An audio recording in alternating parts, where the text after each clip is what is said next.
supposed to work, but it's not. Hold on a second. Mhm. Hold on a second. But here we go. Ah, that's definitely not what I was thinking. And now it works. Hey guys, Tony Soy Sass, and welcome to today's Fuente Friday show. That was not planned, but this guy up here decided to message me and then say, hey, hop on. So I did. Yeah. So Friday, have a smoke. Not too bad.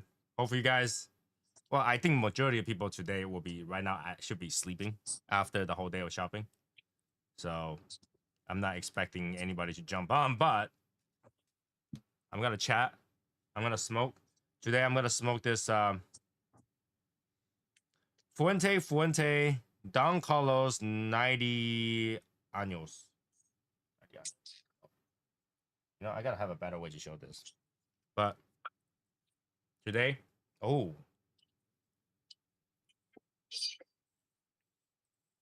I almost thought that this was sweet cap. I just licked on it. That was kind of sweet. Have you had the Sangre de Toro yet?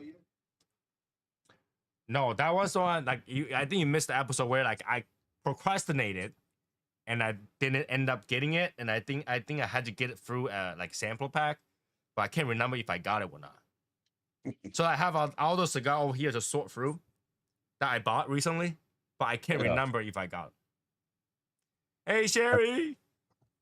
So I bought a 10-pack of the Toro and a 10-pack of the Robusto, but I mean the prices were just stupid, like, man. Right, like they were like $100 a stick or something like that. Yeah, man, it sucked. So but they I wasn't out. sure. I wasn't sure if I bought the sampler with it because I keep buying different cigars and I can't remember if I got it. Mm. I might have. Let me see. Because I bought a bunch of. I don't know. I bought so much Fuente and I'm not even a Fuente person. So this one's kind of overrated, isn't it? Huh? Kind of overrated. It's just the Opus line. The Opus is not my thing, you know, to start with. Yeah. Opus is never my thing to start with.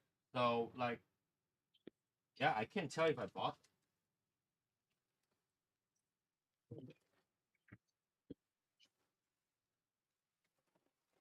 I just bought them because I knew they were gonna sell out, man. Oh, I lied. I did buy it. I just saw it. You did? I did. It's right here. I got 2 of them. Yeah, I did have it. Yeah, because I was procrastinating. I procrastinated, and I saw the box for like $1,000, and I was like, nah, that cigar, I don't like it that much, you know, to spend $1,000 on it. I know that I have to spend quite a bit of money on the Year of the Horse and stuff, so I didn't really look into it until later on. I said, hey, did you get that? I was like, no. And when I went back, it's sold out. Yeah. And then everybody was trying to sell it as a sample pack of some sort. So I bought the sample pack. I had to buy 2 of those sample packs. So it's ended up a few $100 too. So yeah, I wonder if they're gonna come out again or if that's just a lightning in a bottle type of thing. I think it's a limited one. Yeah. I think it's a limited one. So hopefully no more like, you know, no more Fuente stuff is gonna come out that I have to smoke, because like I'm not really into Fuentes. And then knowing that I had to buy the rare pink Black Panther, I really don't want to buy any more after that. So I still got the signature from last year. You know, a lot of like recently just pretty much every sampler gives like 4 or 5 of those rare pink right now. Yeah. Like as if they try to get rid of it. This is really sweet. This 90 año is really sweet.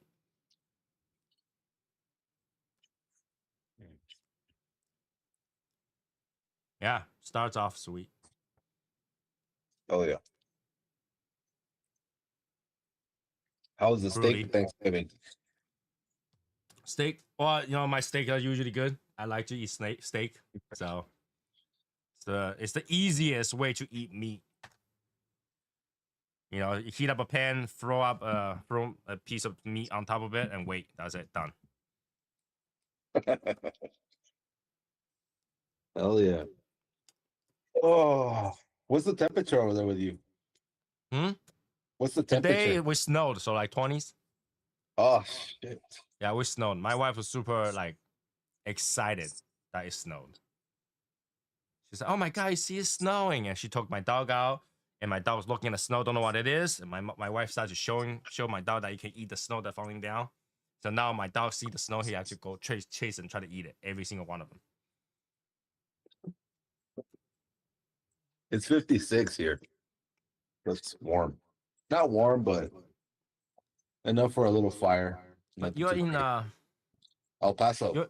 You're in Texas, right? So Yeah, you like Texas. for you that's cold. For me that's like Oh, that's yeah. nice weather. Yeah, I gotta have a hoodie on. So we got Sherry, we got Val asking what's going on. Sherry just changed her account from Facebook to the YouTube one. I haven't seen Sherry on for a long time, so it's good to see Sherry's on. I think everybody in the like Legion is slightly panicking because the December 31st deadline is coming up. If you're not active, I'm saying goodbye to you. You know, the group needs new blood, needs new active people, because when people join a certain group and then they're like on it every day, eventually it kind of fatigue kicks in, and then they're no longer into that group anymore and stuff like that. But lingering is not helping. So time to clean up, get the people that want to try to come in, and go from there. Yeah. But we'll have the public chat room. I hope that people start using the public chat room, because you can exchange a lot of information without having to go crazy. That way it's like no string attached. Right. It's 27 degrees right now in Val's place. Expect 7 to 9 inches snow tomorrow. Well, Val, I'm glad I'm not in Chicago right now.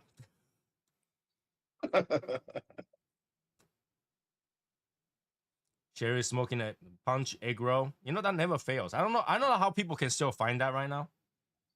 Like I have like a lot of inventory of that, but people can still find it today somewhere, somehow in the stores. That's kind of amazing.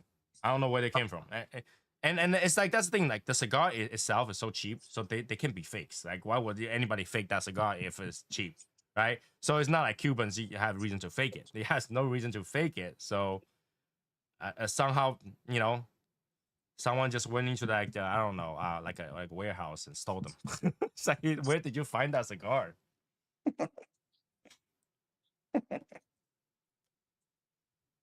So yeah, today I spent half a day putting up my workbench. So now I have a main cave, bookshelf, storage, and workbench ready in this room. Now I just had to mount my secondary camera and wait for my secondary table to show up. And this basement will be pretty much done again for the next 8 years again. You haven't gotten your table yet? I got one on my table. I got two on my table out of three. Two of my table. So workbench table, this main table. I'm still missing my secondary table, which they're not gonna ship out until December 1st or later. Oh. I'm kind of glad that they came in like in stages, because I don't know how people can actually carry those boxes, like the delivery guys. If you are like a delivery guy for these furniture stuff, props to you, because I don't know how you are able to carry that by yourself. It's like 120-pound box. This one little guy was able to just carry it in. Like, okay, I got a photo of that. Okay. Like Dude, this guy was dying, but he was able to carry it in. That's right? He was like half step at a time, getting like that to get to my door and then land it in my door. Like this, I couldn't even put it in my basement by myself. I have to go like at the stairway from the garage. You like, all right, tell my wife to start push. push, push, pivot. Okay, now I got it. Push. All right, just let it drop. Okay. There's no way for me to carry that. I don't know how they were able to carry that by themselves all the way to my door. And that's just that. This table is a lot lighter than this main table. So my workbench is 110 pound, 120 pound. This computer table is 180 pound. Carried by one person. That's crazy, man. I had to die basically carry this down. Shame on the moving cut on the store where you bought them for just sending one guy. No, but then these are the tables shipped over by FedEx. Oh, okay. So FedEx, one guy on the truck carried this down. Yeah. Yeah. I had some furniture moved in. When was it? Like 2 days ago, and it was two guys. And they're the ones that bring it in and assemble it and all that. But they nicked a little bit of the wood on the staircase. Oh man, it was kind of awkward because my wife flipped out. She was like just railing on them, and they were young kids. I just I mean, I get it. They kind of fucked up the wood, but she was really like driving in on them, man. Like really. Well, she could, number one, take a picture and file insurance against the company. Yeah. Right? Oh, but then like if it's very tiny, you could I just get it fixed. There are Yeah, some it people was that tiny. can fix those. Yeah, it's something that with putty and wood glue and all that, you can fix it. But she was going off, man. So that kind of sucked. But the furniture's nice. Furniture was nice, but yeah, that was a little bit awkward. It happens. When I move, I have like a full service moving company. So they come here, take the boxes, pack everything up, and put it in the truck, and then they go to the next place and they unload them, right? And there is always gonna be a few item that breaks, right? Because it's sad to say, American furnitures, they are made out of like plywood and stuff like that. They don't last long, Yeah. right? They're not solid wood or solid steel or something like that, so they break. And few things will just break every time I move, and then I just let it go because it's a lot cheaper to just buy new ones Yeah. than having them file whatever and give you 80% or something like that. It's a lot. It's a lot of work. A lot of the stuff now is also that corrugated wood. That's It's what I not mean. really Like they're wood. just like compressed dust. Yeah. You look at the wood rings from the 1950s, the wood they used to use to now, and the wood rings and back then are like really close to one another versus now they're like so far apart, 2-3 inches apart. It's just the These wood's wood, like in China or in Taiwan, won't even consider as wood. They don't pass. Like IKEA doesn't do that well in Asia at all, because Asia you can buy solid piece of like slab of wood. So like you got the whole tree, right? They slice it sideways, like vertically. So you got a big slab of wood, and that's a table. That's a table. So that table will last you 3 generations and never gonna break. These table that you buy from like IKEA or whatever, you put it together, you move it one time, it's dead. It's gone. Yeah. Well. So Mhm. they're just not worth. It's easy to get. They are easy to get. They are not very heavy to move, and they are easily assembled. But I'm just, 20 something years, 30 years in the U.S. I still cannot get used to these furnitures. I just hate these furnitures. So this time I bought steel. I mean, all metal table, all metal. I just want metal. Just weight myself to death. I know they weigh like crazy, but I need metal. I'm done with those like 2-pound wood. They're using immature trees, referring to wider wood grain range. I like real tree. That is cut very close to the eye. It looks ugly as fuck, but that eye, the part where the eye is, it will never break. It would never break, believe it or not. That's the strongest part of the tree. Which is that one again? So you know the tree has the ring when you slide sideways, right? You get the tree ring. Where the eye is, the center of that ring usually is off center, so it's like the side of that ring. Yeah. That ring is the strongest part of the entire tree. Gotcha. So if you got a table with a ring on it, that table is strong as fuck. Oh. It's ugly because there's an eye on it, but that is the strongest part.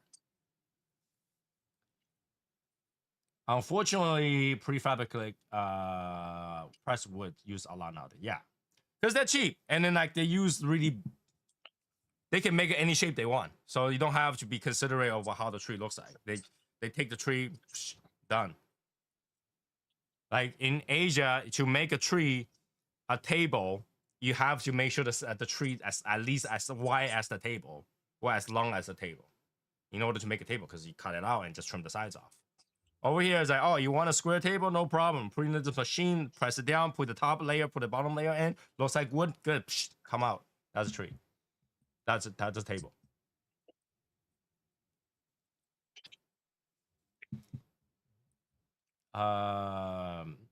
Anderson, are you? I thought, Anderson, are you working nights now? You don't work nights now, do you?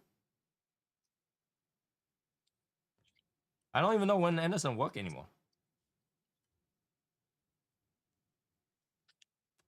How's that cigar so far? Still sweet? It's woodsy and sweet. Woodsy and sweet. Woodsy and sweet. It's weird because you know, like these down colors are just puros, right? But they're woodsy and sweet today. And for me, like, it's like a fruity sweet. Huh? I think that one's sold out everywhere. Is it? Mm-hmm. It's surprising that it's sweet to me right now, because like I say, before I came down, I had like hot chocolate, sweet stuff, some butter cookie and stuff, all the dessert. So I was like, I was dying on the sofa. I was like, so much food. And then my phone was like right here, like that, and it goes boom, boom. What? Who texted me?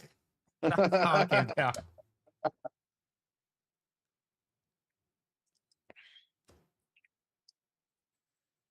Yeah, it's woodsy and it's like fruity sweet. I'm gonna go get some more wood real quick. I'll be right back. What is it? Are you doing like a fire pit outside? Yeah. Yeah. Oh, damn.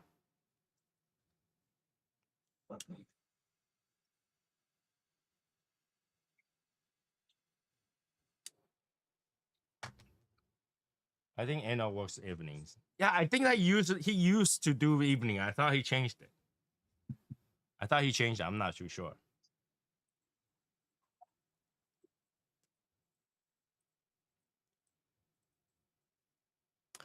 Oh man. I wish I can give you guys a small walkthrough of how it looks like right now, but it's not completely done. Still some cleaning work to do. Eventually, I'll get there. I have more lighting to do too. We'll get there.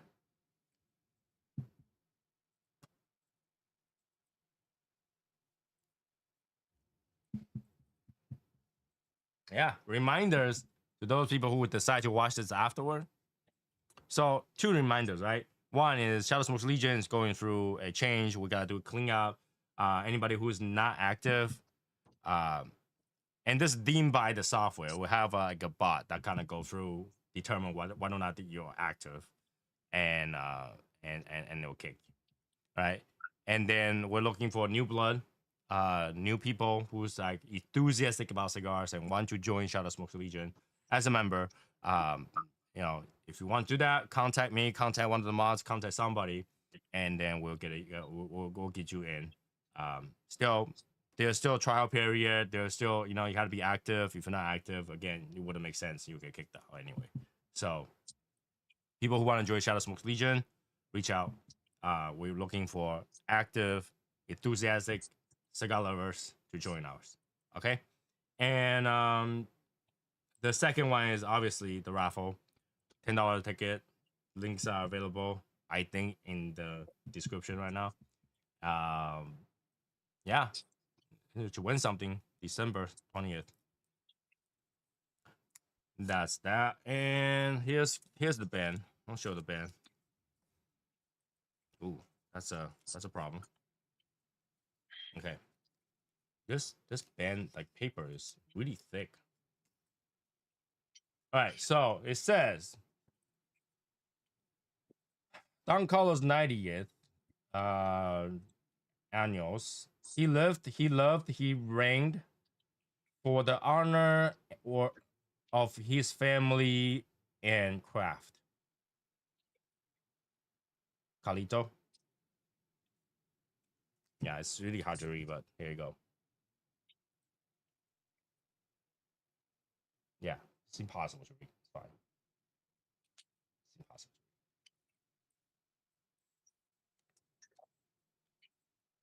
All right.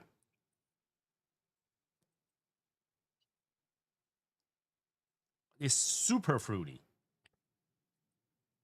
especially on the nose. On the retro hill, it's like a berry, like a red berry kind of fruity.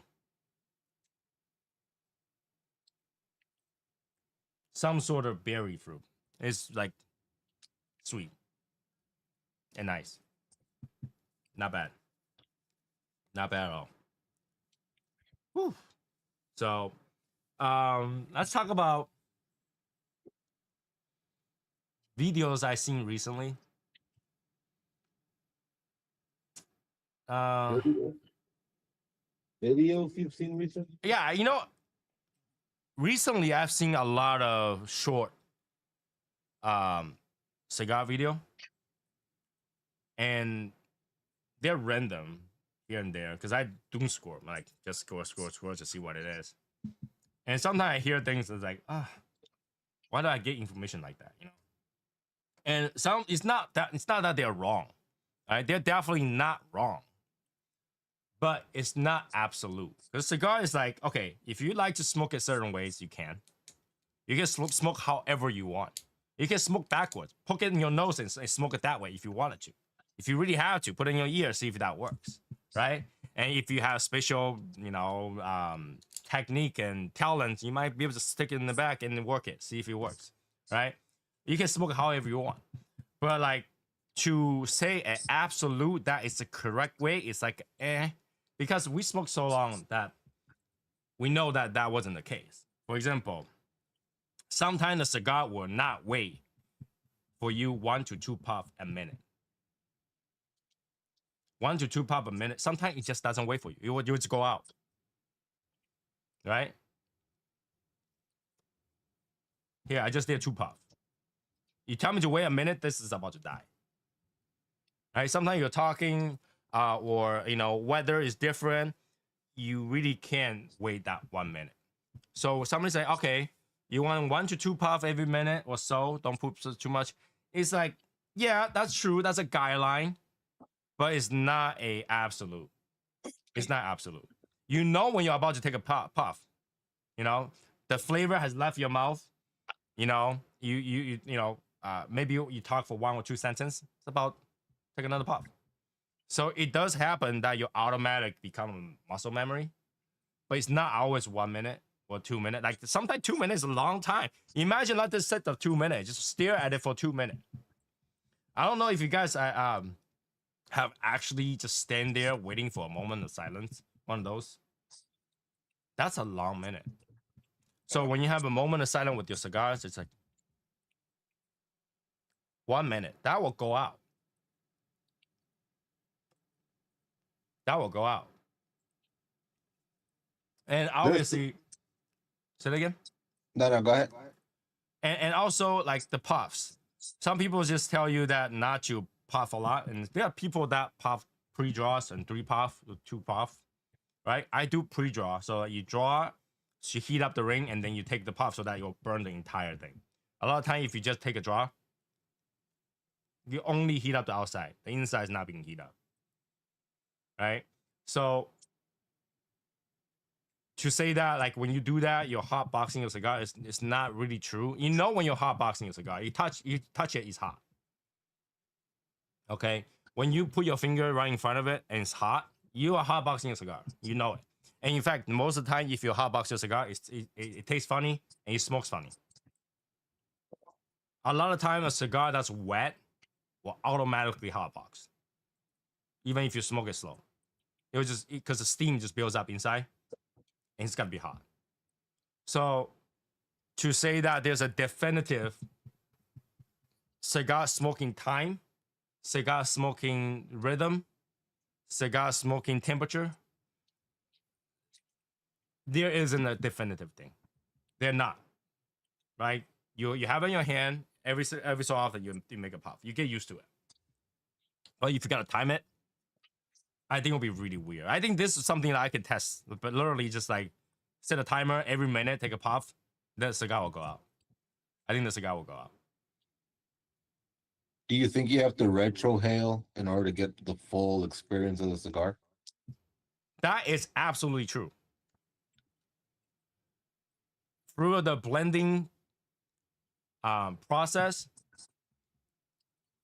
we make sure that you can taste the flavor without your nose, without retrohaling. So when we blend the ITS, that was the case.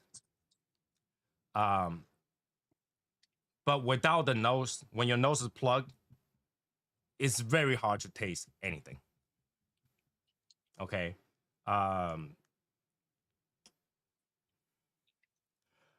So when we went to blend, me and my ex-girlfriend went to blend a cigar. All right. And the second or third day he got sick.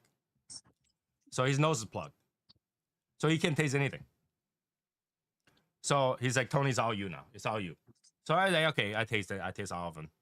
Still sick as hell. I still had to run to the bathroom. But I tasted everything. But you realize that if you don't have the nose to help decipher the flavor, you know you taste something, you just don't know what you tasted. Okay. So this is why I had to bring it back and continue to wait for X amount of time to make sure the flavor is still consistent.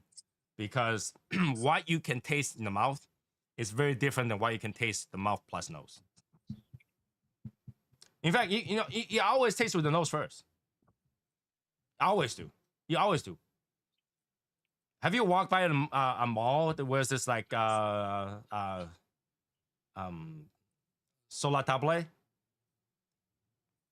table? Yeah. Have you ever walked by their cooking class?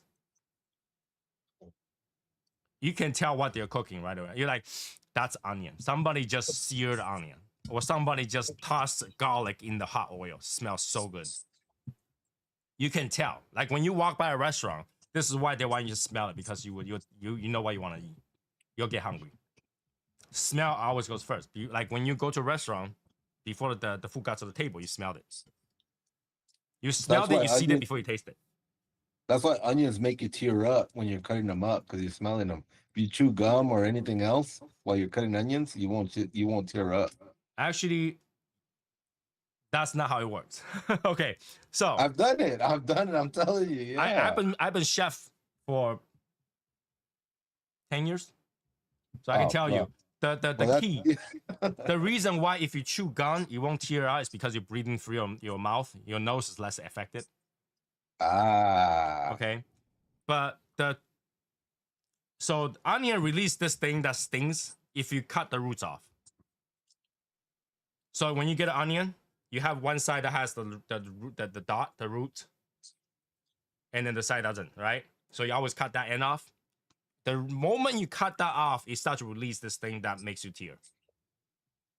So if you don't cut that side and start cutting the other side first and leave that little bit at last and throw it away, you'll never have to tear. Really? Yeah. There's another way is to cut the onion in water. In water? In water.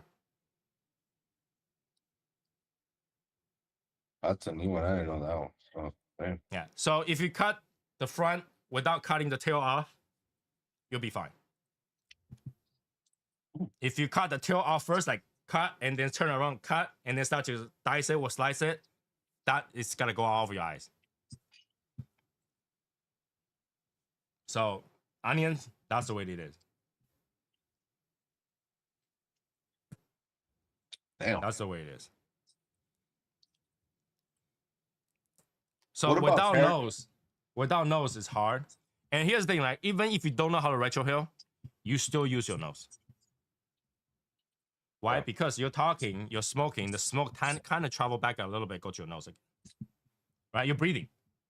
So you will get that secondhand smoke. And that secondhand smoke brought back some flavor. So you either way, you're using your nose just how much. Right? So retrohale, it just means that you purposely go for your nose. Without it, you kind of indirectly got it back. What about pairing like either chocolate or cake or ice? Yeah, I've heard folks say eating ice cream with a cigar.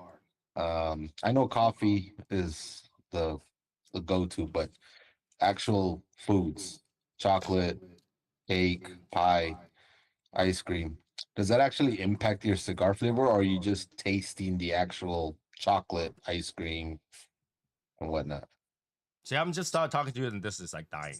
Like, okay, it's burning funny now. First of all, I gotta give it to people who can eat and smoke at the same time. I can't.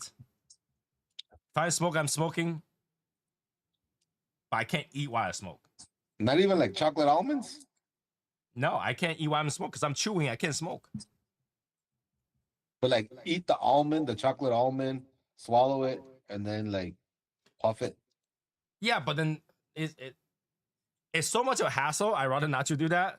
I mean, like, it's kind of like it's kind of weird. Okay, so imagine you're eating almonds, right?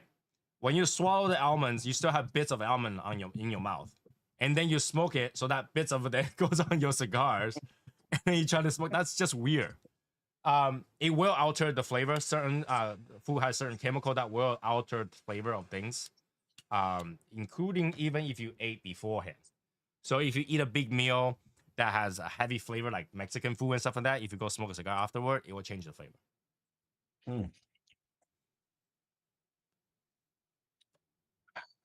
If you eat something really, really sweet ahead of time, okay, something really, really sweet, like it will knock you out kind of sweet.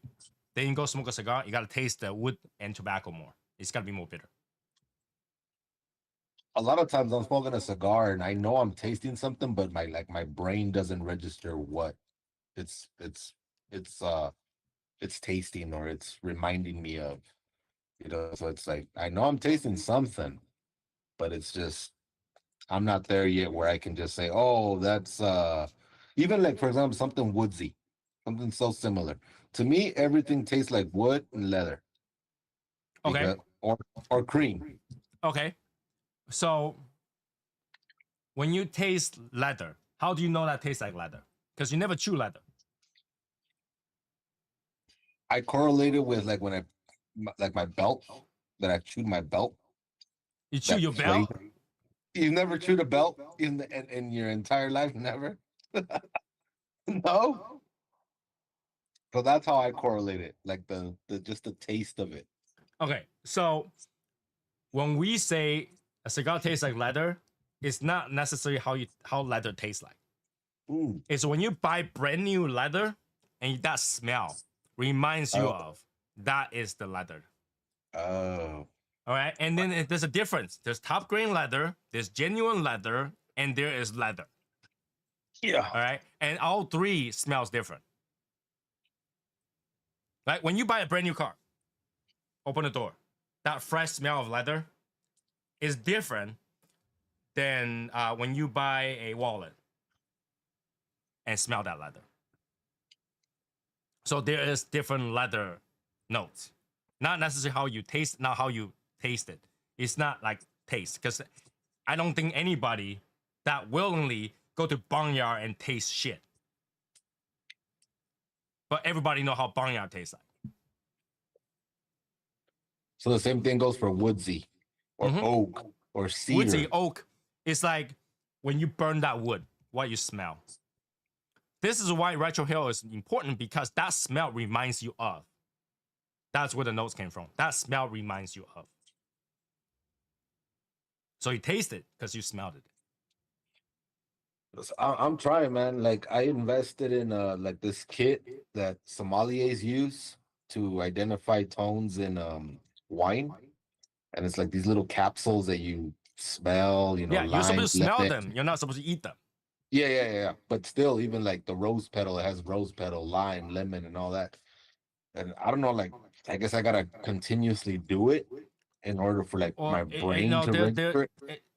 either you eat it a lot and you smell it a lot, or some event has triggered it.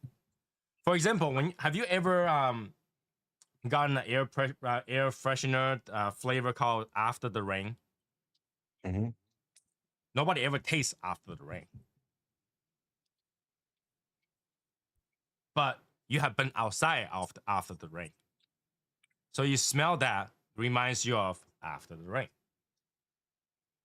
So it's all about what the smell remind you of. That's the note that you're picking up, and really purposely getting it are not going to help because a lot of notes everybody sees it differently. Okay, for one, everybody tastes cilantro differently. Everyone tastes cilantro differently. Everyone tastes asparagus differently. And there was another one. Everybody tastes differently. I can't remember exactly which one. So everybody tastes certain thing differently. The only thing where everybody tastes the same, spice. That's it. If everybody tastes chili, the same thing. Strong or less, that's it. The flavor is the same, right? But everything else slightly different. Like everybody tastes dirt differently. Everybody tastes water differently. Some people can tell the difference between two bottled water. I can't, man. I don't know the difference between alkaline or what is it? Alkaline Alkaline, water. Yeah.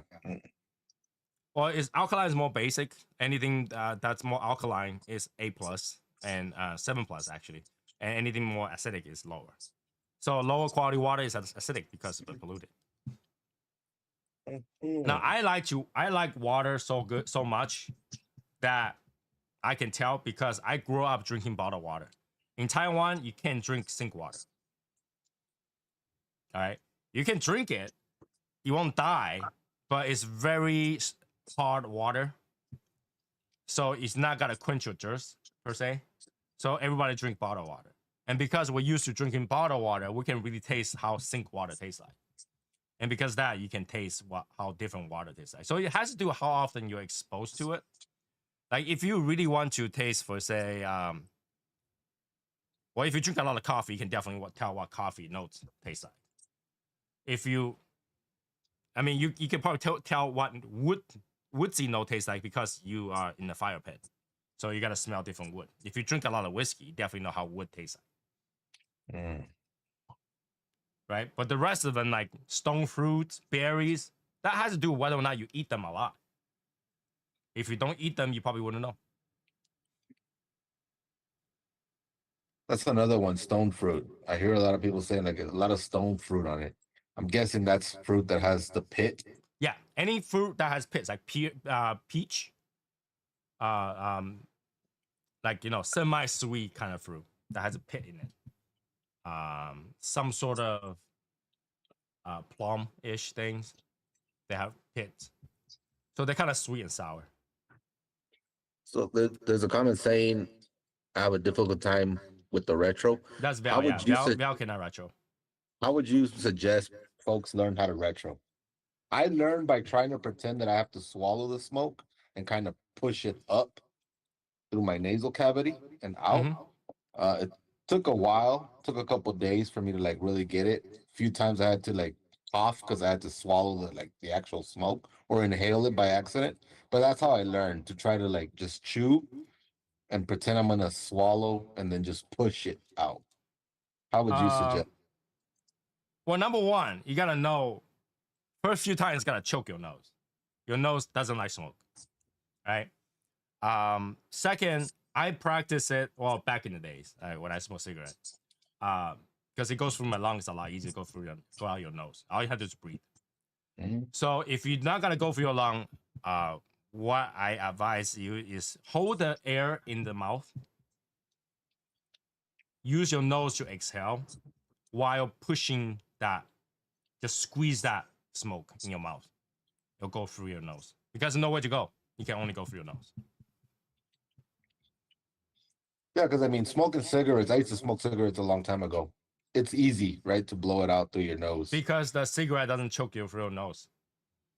It doesn't hurt your nose. This will because it's peppery. And a lot of times it's more concentrated. So you gotta know to not do 100% of it. Slowly push it a little bit at a time and practice that. You gotta hurt your nose a few times. Has a cigar that you inhaled by accident or willingly ever made you want to throw up or actually make you throw up? Like It just mine, chokes me. It doesn't make me want to throw up. It just chokes me. I inhaled a Padron. I don't know which one it was, but it was a Maduro. I inhaled it by accident. I was just caught up in the moment. I threw up, just straight up. It, you know what that feeling that you're talking about. How I feel it is, the smoke has weight to it, and it feels like it stays in it. It doesn't want to come out. For cigar smoke, cigarette smoke they're so light, it just come right out. But cigar smoke, I feel like if you accidentally get it in there, it feel like something solid went down, and then it holds it there, and then to get it out is harder. Yeah. That's how I feel it. It's more concentrated, has weight to it. And if it stays in there, it won't come out. And your body natural reaction is to puke. Anything that's stuck, your body first reaction is cough and then puke. Oh. But you know, some people do inhale these and literally let it stay there. Because when I was talking about how I went to the factory, the senior Cuevas, he will put it in his lung, and he'll hold it there for like a 2 minutes. And like if you smoke ITS, you know ITS isn't light. It's not a light cigar. And he just smoked that and just holds it there in his lung.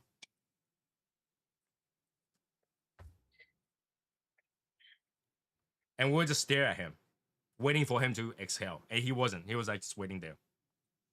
And he closed his eyes on. We're like, this guy doesn't need to breathe. But yeah, he can do it. So, lung of steel. Lung of steel.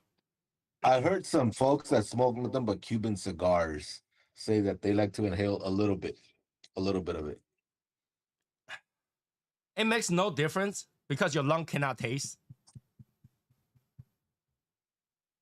I don't see the point of it. That's the whole. To me, the It gives whole you more point of buzz. cigars. It gives you more buzz. Your body will absorb that nicotine a lot faster.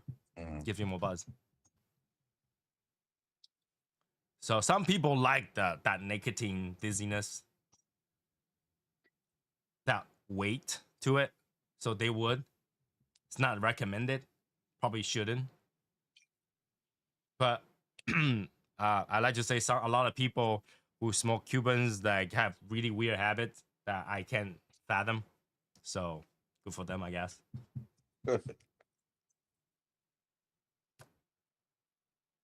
How's the ITS coming along? ITS slow down. Okay. Yeah. Because the fallout had a little bit effect to it. The what? I'm sorry. Huh? The what? I'm sorry. The fallout of my ex-girlfriend has a little bit something to do with it. But did you have to buy her out, or is that something? No. We had an agreement of that. Like if it doesn't work out, you do what you do. You keep him. But what happened is he gave it away.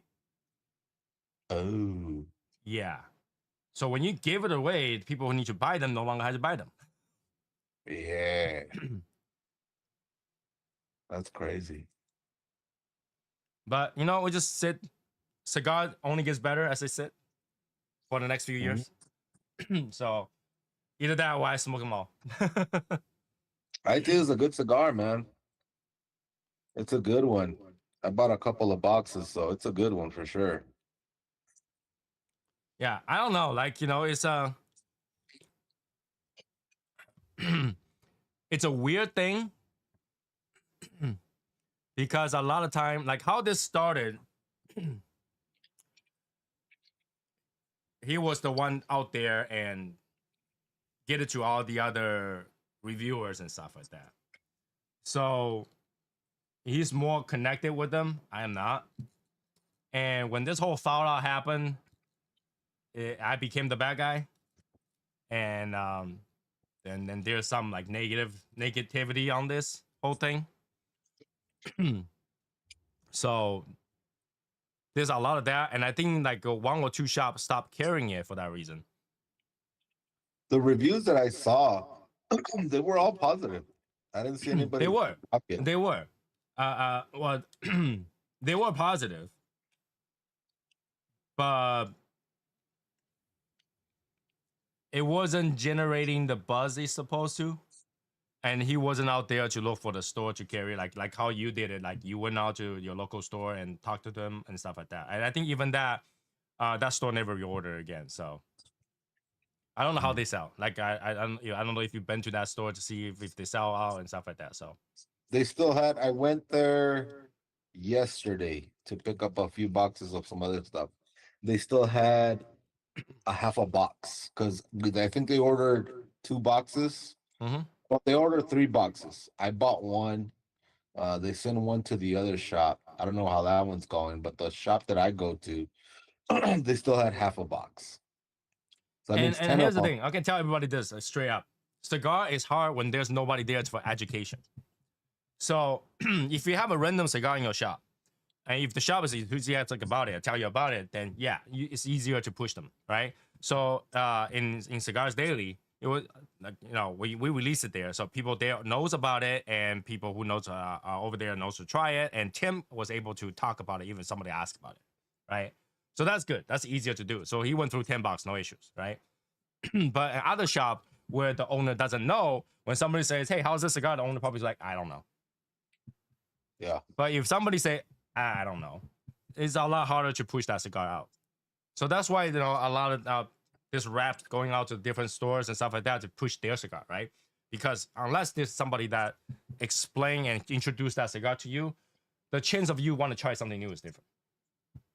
Did they sell out at Daily? Hmm? Did they sell out at Daily? Yes. Yeah.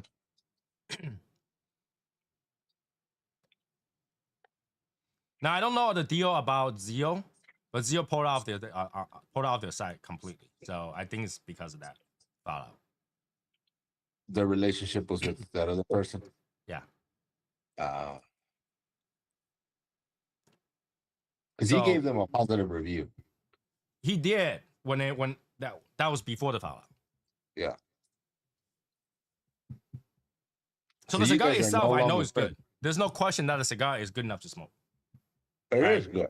And I know that is for sure because when I go to, like, even when I brought it to Taiwan, it was totally fine. Everybody liked it. It was enjoyable. Even at the price in Taiwan. Taiwan price a lot higher. It's not what you guys pay here. Oh. All right. We're talking about like double, at least double price in Taiwan. I bought a box of the Cohiba C8. Supposedly that's ridiculous. I looked at it. I was like, I want to smoke one. I look at the price. No, I don't want it. I'll send you one. It was the way my tobacconist told me it was targeted towards the Asian community. That's the whole. I don't know the whole history of it or the meaning behind it. If he's talking about that, the way it's targeted is just saying that Asian want to buy anything that's rare. Okay, because like for that I don't see. I know it released before. There was CA years before, and that was sold out right away too. And I'm not saying that like the Spectra and all this they sold out, but I don't think that cigars worth that much. It's not, man. It just looks really cool. Yeah, really and that's pretty much it. Like the CA box, it's like the square pull up and all that stuff, right? It looks like test tubes, but it's just like the Spectra. The whole thing opens up like some sort of mecha kind of thing. So it catches people. I know, like me being Asian, I wanted it. But like after I looked at it physically, I was like, that thing's plastic. I didn't want it anymore because it's plastic. The tubes aren't though. The tubes are actually like aluminum. Yeah, but like the thing that opens up the Spectra, it's plastic.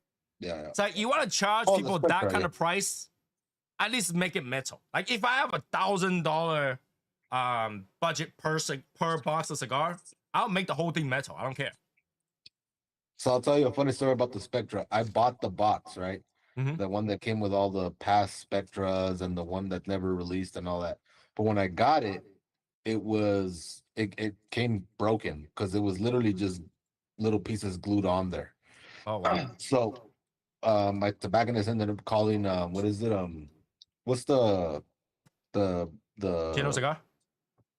yeah, they ended up calling them, right? Like letting them know, like, hey, is there a discount offered? Because we sent them pictures and everything, right? Like Mm-hmm. it's not a cheap box. So is there anything that we can do to kind of like lower the price? They're like, either he takes it the way it is, or you send it back and we just dispose of everything. So we send it back. I didn't want it because Mm-hmm. it was a lot of pieces. It has the red dot symbol Uh-huh. that was broken off. A lot of the little decks that come out that slide out weren't coming out. You had to like kind of like wiggle them out, Right. which is kind of crappy. According to General Cigars or whatever Kino that cigar. is, they were just gonna throw them. Or they'll take the box, take the cigar out, and then send us to Mhm. someone as a refill. Yep.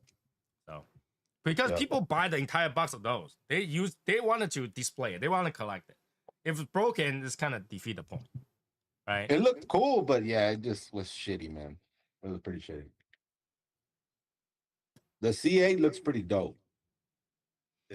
I was like $250 cigar. Yeah. What cigar is this? What cigar is that this? that's my problem, man. I smoke a lot with my eyes. For me, I don't mind if a cigar gonna cost very expensive. Like I smoke, Oro Blancos, right? So I'm okay with that. But it has to catch me. Like I'm a Davidoff up whore. So like being a Davidoff up whore, you tell me something's available, I go, that's fine. There you go. There you go. There you go. Right? But like I am not a big fan of General or Red Dot Cohiba. So you want to go like, hey, I know you're not a fan, but $250? Like, not really. Yeah. It's a money grab, man. It is. It really is. Hey, Enigma. So, yeah, I looked at it. I was like, man, what do you do to make that? Like, so for ITS, to get to that price point, I already think it's pretty high. And a lot of people say that's pretty high, right? For the price of the cigar. So like, for me to think like to release a cigar $250, I have to be like, do I put a slice of gold, 24K gold on it or something like that? Maybe like a 0.001 ounce of gold or something to justify it, because I can't justify 250. But even if you do that, because I think Daniel Marshall did the 24 karat That thing wrapper on is it, not smokable. you can't smoke it. I almost The die smoking. Cavalier has that, but it's at the but that's why they put it at the very bottom.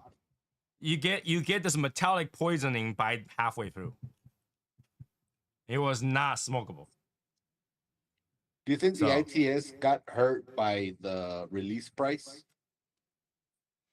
partially is that. Hey, it's Brendan. I think partially is that it is being a new cigar on the market at that price range, unless you have some sort of name to it, like celebrity, it's really hard to justify the price. Yeah. Right? Like no, and like a regular price range cigar, like a $12-13, that's like standard, right? Nowadays, $12-13-14 like a standard nowadays.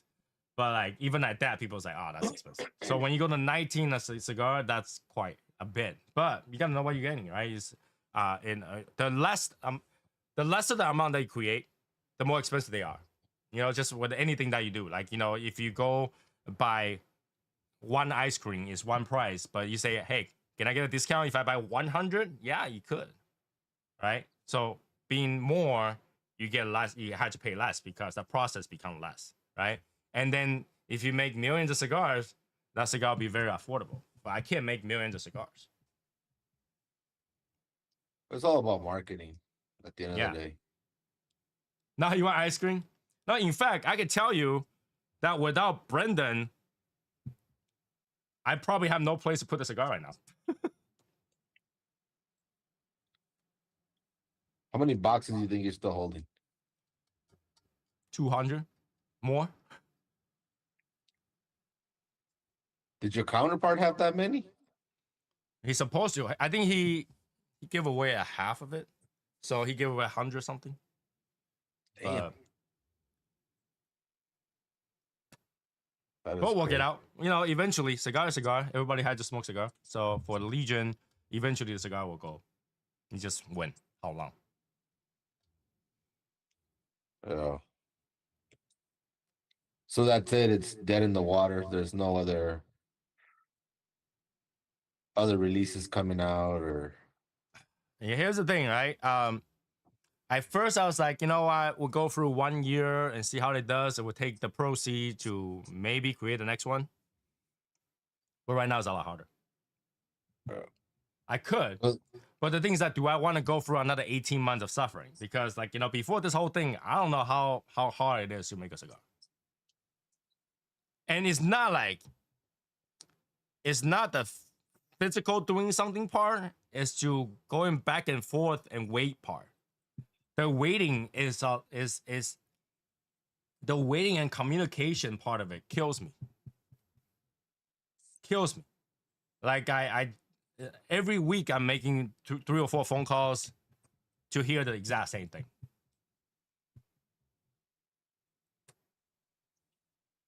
Yeah, a cigar mechanic will tell you Tony is not known for his patience. And then that's the thing. They're like, okay, you're the next one. We'll get it done next week. And you call next week. We're really busy right now, but you're the next one. Well, you know, we should get it done 2 weeks and get it 2 weeks later. The next thing you know, you're 6 months later. yeah. Right? And it's trying to get the logistic of getting everything to one place. It's actually not easy. It's not easy. Everything had to be in place and all that stuff. It's just not. Just not.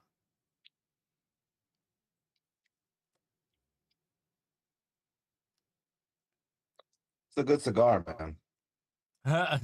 Cigars are produced on Cuban time, and Cuban time is basically whenever they wanted to do it. And here's the thing: like I'm a small fry compared to everybody. I'm not even a small fry. I'm a little tiny bit. So, you as a factory, do you prioritize somebody that order 1 million cigar, or somebody that orders 10,000? Right? There's that difference. There's that change of things. It's just not easy. Right. It's just not easy. What about joining with someone like Brian from Pravada? One thing you mean like to sell it as like a monthly pack or whatever? Right. Well, that number one, that'll take communication and working and stuff like that. And I don't think that really works out as the original vision, because that doesn't really work.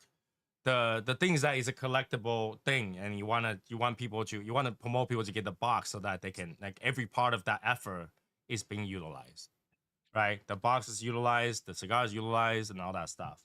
Once you put it into like monthly thing, I'm pretty sure it will go out fast if you do it that way. But you know, you wouldn't like.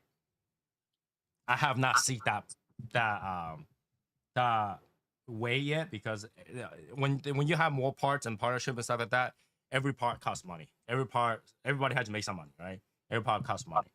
And because we already shrink the profit margin so low, there's literally no profit.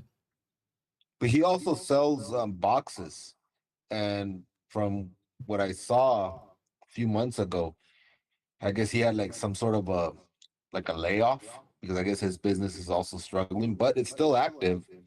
But it'd be probably a good opportunity to just kind of venture in there to, help each other out.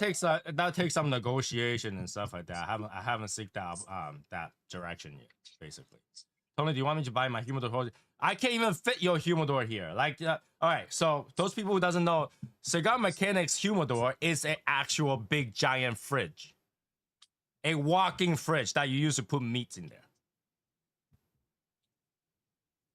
Have you ever walked in the back of the Chinese restaurant where they have a fridge with a big handle, opens the door, and you can walk in there, you can fit like 25 Mexicans in there?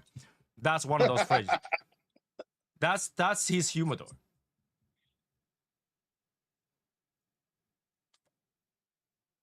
How much? There's no way you, yeah, it was, yeah, see? It was a walking freezer. He literally had a whole side of that. He opens it and walks in. It wasn't just like, hey, here's a fridge, put it over here. Does it hold humidity though? It will. It will. But his thing is not small. $4,000 on the freezer on the humidor. It holds 15K cigar, but you gotta have a space for it. Like, you know, I don't know how. Here's the thing: I have never been to Cigar Mechanic's house during daytime, so I never seen his entire house, and I don't know how he can find space every time he cuts out. Like, he's like, I'm gonna break this wall, and then here's space. I'm break that wall. There's a space. I don't know how that works, right? But every time after I go to his home and I leave, 3 months later, he did a renovation and he got more space. How would you transport that from wherever he's at to, say, El Paso? A truck, not a truck, a one of those like trailer truck. Have you ever ordered like, you know, a lot of inventory, like a job site inventory, and you see those flatbed on the like a 18-wheeler kind of thing, and they just put it in the back and tie it down, and then use a forklift lift it down, and then you gotta figure out what way to do it. That's it. It breaks down into pieces. Modular? Like what modular? Just the door?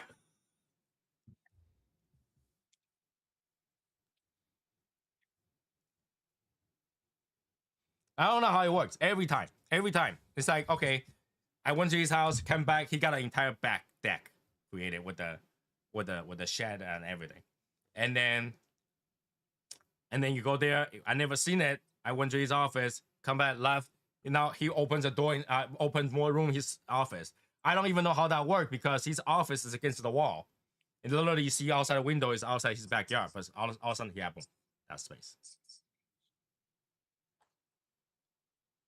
Tony, you should take a page from the restaurant season 52, make your steak in the same concept, change them with season.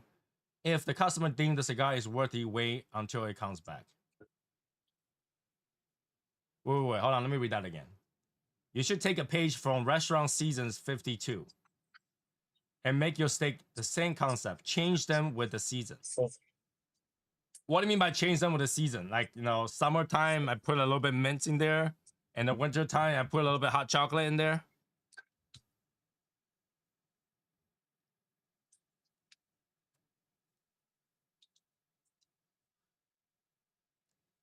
I don't know how that will work. But Brendan, what I think one time or another, I need to go to your home during the daytime because like I said, I have never been to your home during the daytime. I don't even know how your house really looks like.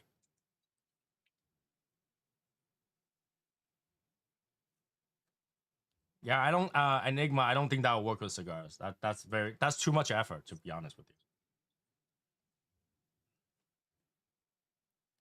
you.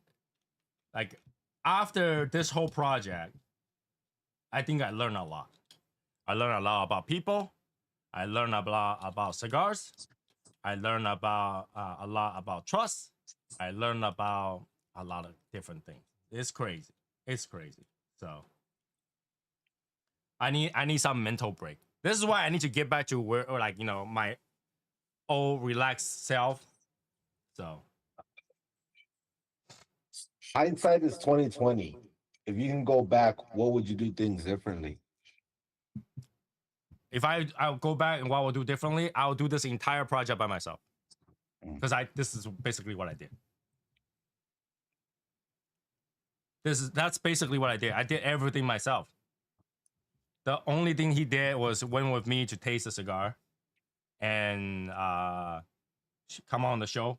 so often and send it out for free. Oh, and it went to the release party. If I had to do this again, I will probably do this whole thing myself and somehow work with little guy, but give like a share to him as partnership just for free. Because I know that will probably work better than how I did it this time.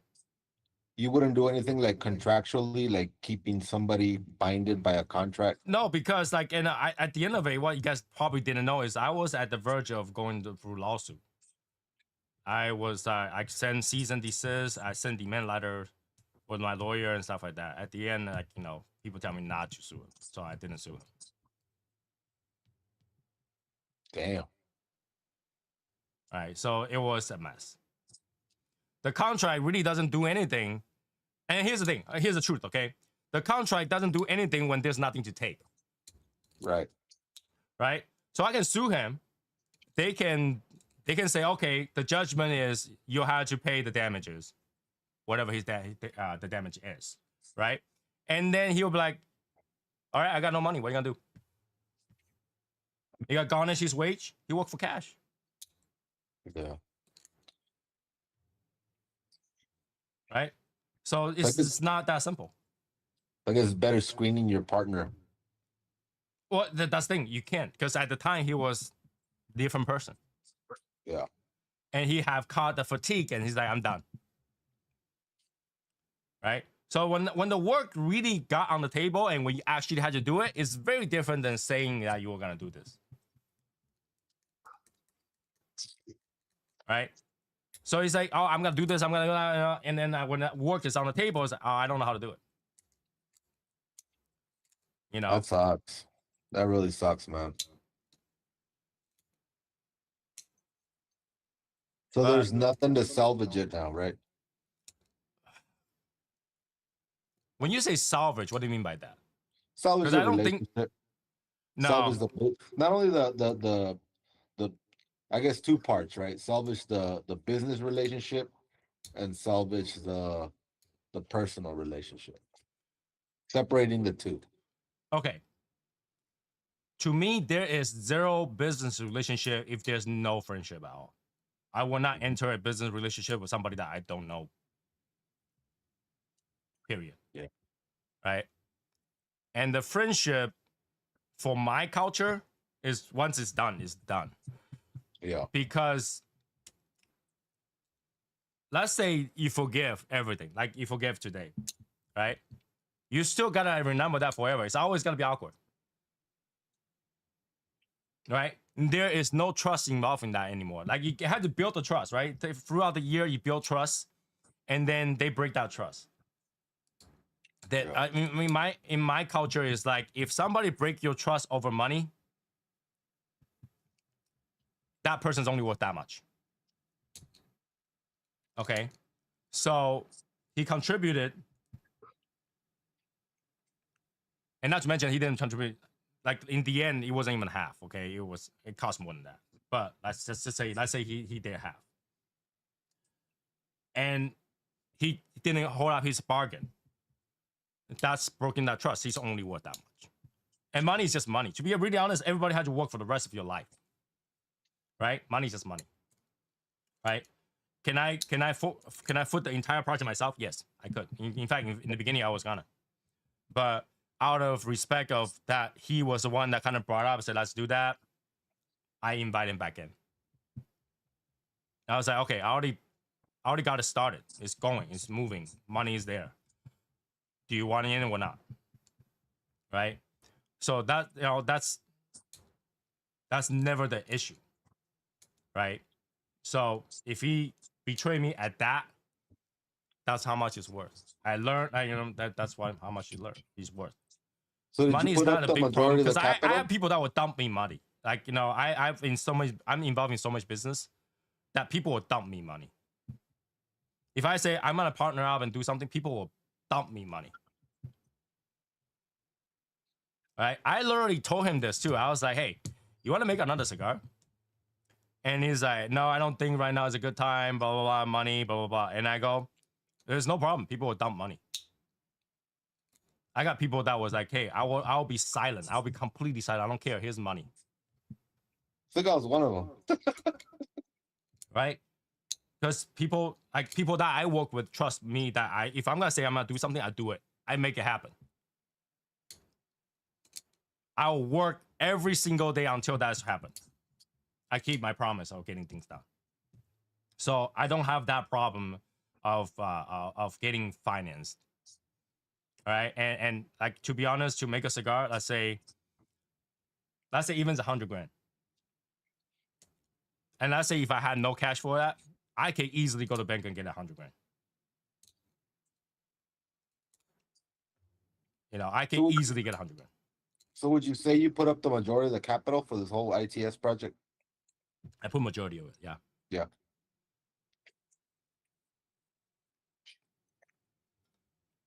That sucks, man, because I thought you guys were like a tag team duo for a while there. Yeah, but then like that's what I believe too.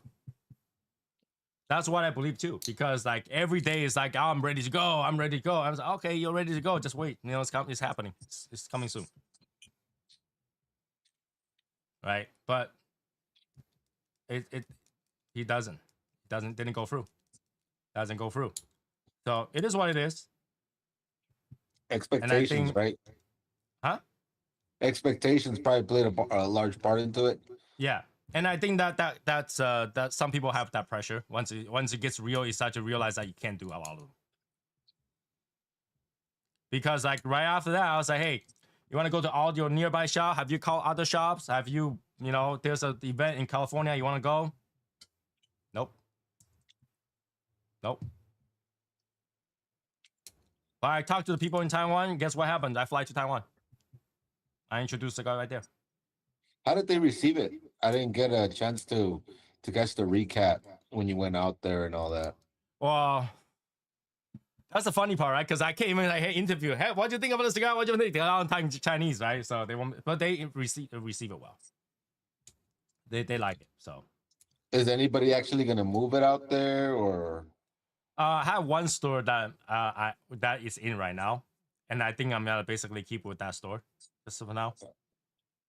Because I'm not gonna go there that often, and exporting cigars right now, especially right now, it's kind of hard. People always think it's easy to own and run a business. Then real work kicks in, they give up. Yep. That's how it is. I mean, when you never run your own business, and you don't know that once you work in a business is 24/7.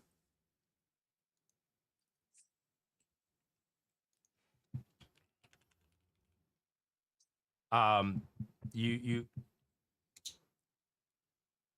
once you get to that, you're like, this is a lot more work than I thought. So you think that had a lot to do with it, with you partnering with someone that doesn't have the capital that you do, as far as the income, right? That somebody has to go to a 9 to 5, for example, to get that income, versus you as a business owner that just already is established and has it. No, because I think everybody starts somewhere, right? It's all about willingness. It's all about willingness. If you're willing, nothing can stop you.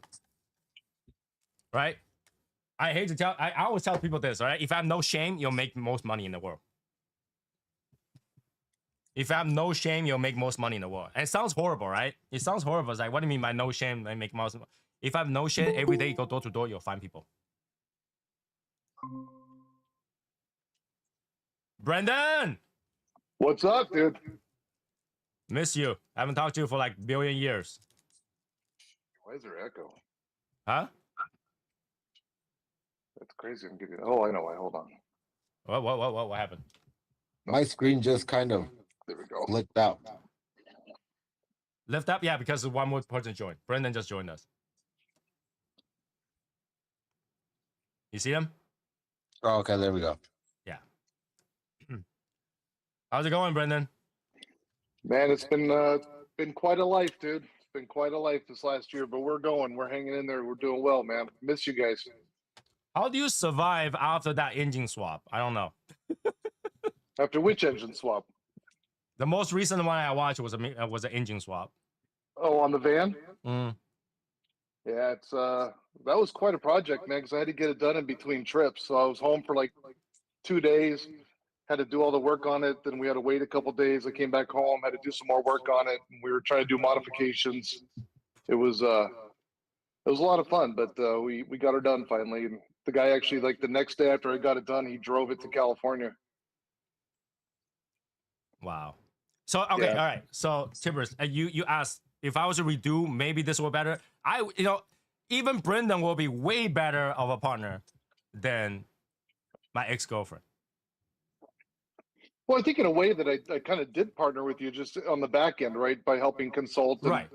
But connections. I'm talking about in as a forefront, because like I at the time when that happened, you're super busy. You have like family issues and all that stuff that was going on. You're busy. Yeah.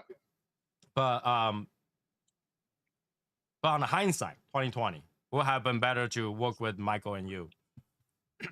But Michael is also going through his whole pile of things on the plate. Oh yeah. I mean, he's got a ton of stuff going on too. But we definitely could have made something happen. But I think that's how you learn, man. That this is a great way to learn who your friends are, who your family is, who are the people closest to you, right? Because I mean, you and I have talked about it. We've had our battles, but here we still are, right? And I look at some of the people that I've worked with in the past, and a couple different partners in different businesses, and some of them are still my friends, and some of them we don't talk anymore. You really, when the proverbial the crap hits the fan, you really get to learn who those are that are serious and that want to be a part of something bigger with you, and who those are that just think that, oh yay, this will be fun and we're gonna make a ton of money. And it's like, dude, anytime you want to go out and make a ton of money, unless you roll the dice and get completely lucky, it's a lot of work. It's not as easy as people think. Yeah. I mean, I think one of the things about partnership is being honest. Like, if you're not able to do something, just say it. Just say, hey, I'm not able to do that. Can you do it instead? Blah, blah, blah. Being honest is very important. And I think what this fallout is that what I realized afterward is that I feel that I overestimate some aspect of what people can do, what people cannot do, and I expect him to do all that, and he's unable to. But he's not willing to say that he's unable to. Right. So that's where that's where it falls out. But like, I know you, like, if you can do something, it's like, hey Tony, I'm busy, I can't do that shit. Yeah. That's what it comes down to. Or hey, I can get it done at this time. Right now I can't get that done this week, but next week on Monday I'll work on that. And we put it on the schedule, then we know when things are getting done. Yeah.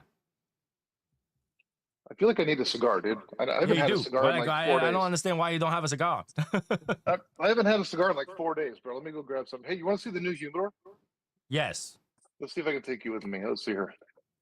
Just grab the entire computer with you and just. Yeah, no, I'm not on something different. So let's see here. I can't see what you're seeing here, so I'm gonna turn on this light. So this is I think you can see that's a new humidor. Oh shit! Now it's a walking humidor. Yeah. So I think you can see all that. Yeah. Where do you put the ITS? It's in right now. That's all in a tote because I didn't have enough space in this one. Right now, until my drawers are completed, then I can move. I got 11 bags of loose cigars that all have to get put into drawers. And actually, why am I doing this? I should grab a cigar while I'm in here. Yes. I have like 11 bags of cigars, right? All these right here. And those all need to go into these drawers that we've custom built and everything. So I don't know where you found. Hey! I think I see Battleborn. oh yeah, I just got that the other day, Battleborn. And there's Dark Time. And then there's your Chimali. The Chimali, I gotta give it to them. They have a great partnership between their partners and everything. They go out of their way and just advertise the shit out of that cigar. Yeah, I'll smoke one right now. Even though I talk about their names. Yeah. So But that cigar props lounge, to my them. cigar lounge, They is they have completely- good work ethic for sure. Yeah. So that's where my humidor was. Yeah, that wooden board. You see that wooden board, Tibbers? Yeah. That used to be a walking fridge. Yeah. So that's what all are in the the back now. what are the dims of that walk-in fridge? Is it see-through or is it literally like a It's fridge? one of those just... like outside just silver aluminum, one of those big Oh, okay. freezer Okay. door. Yeah, Okay. I don't know if you can see it or not out here. That's right. Well, there's part of it right there. Oh shit. Oh shit. Okay. Yeah. So it's all modular. It breaks down flat. That's definitely not flat, but sure. No, it is. I mean, well, it's no, it is. Like I don't know if you can see, but these are all flat panels. But the top Those are all the portion walls. isn't. The floor wall is. The top portion isn't. Yeah, the top is flat. Here's the bottom. There's the top, and there's two of the side walls, and then there's other walls over there.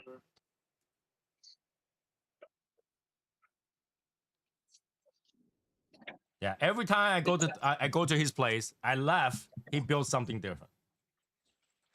And I don't even think I leave his place that long. Like every year and a half, I go back there again. Well, yeah, here's the cigar lounge, right? It's a mess right now because all this stuff's going on in that storage wall I'm building. But this is becoming my fabrication room. So you don't have the lounge anymore. No, I put a CNC plasma, tube bender, hydraulic press, welding table, all this stuff to fabricate Man, we had cars. no place to sit down to smoke when we go over there then. Oh yeah, I just built the whole that patio I built. I just built I put a 70-inch TV on the back patio, and I just finished that yesterday. A new closet with a smoking area on the back patio. Like I said, I've never seen your place during the daytime. I think the earliest was like, it was a down. Like I barely see the truck that's on top of that lift. I'm not Oh, the yeah. Jeep. So like, Tibbers, you probably don't know. Like when I wanna go there, when we go there, it's like midnight every single time. Midnight. Why? Because that's the time when we're done with all the lounge, and then the only place that's open is his house. Pretty much. You know, we'll go to pretty much everywhere until they kick us out. And once they kick us out, we'll go to his house. And then smoke another 2 cigars and call it the night. Pretty much. What if I can So yeah, get you up that here? was rough.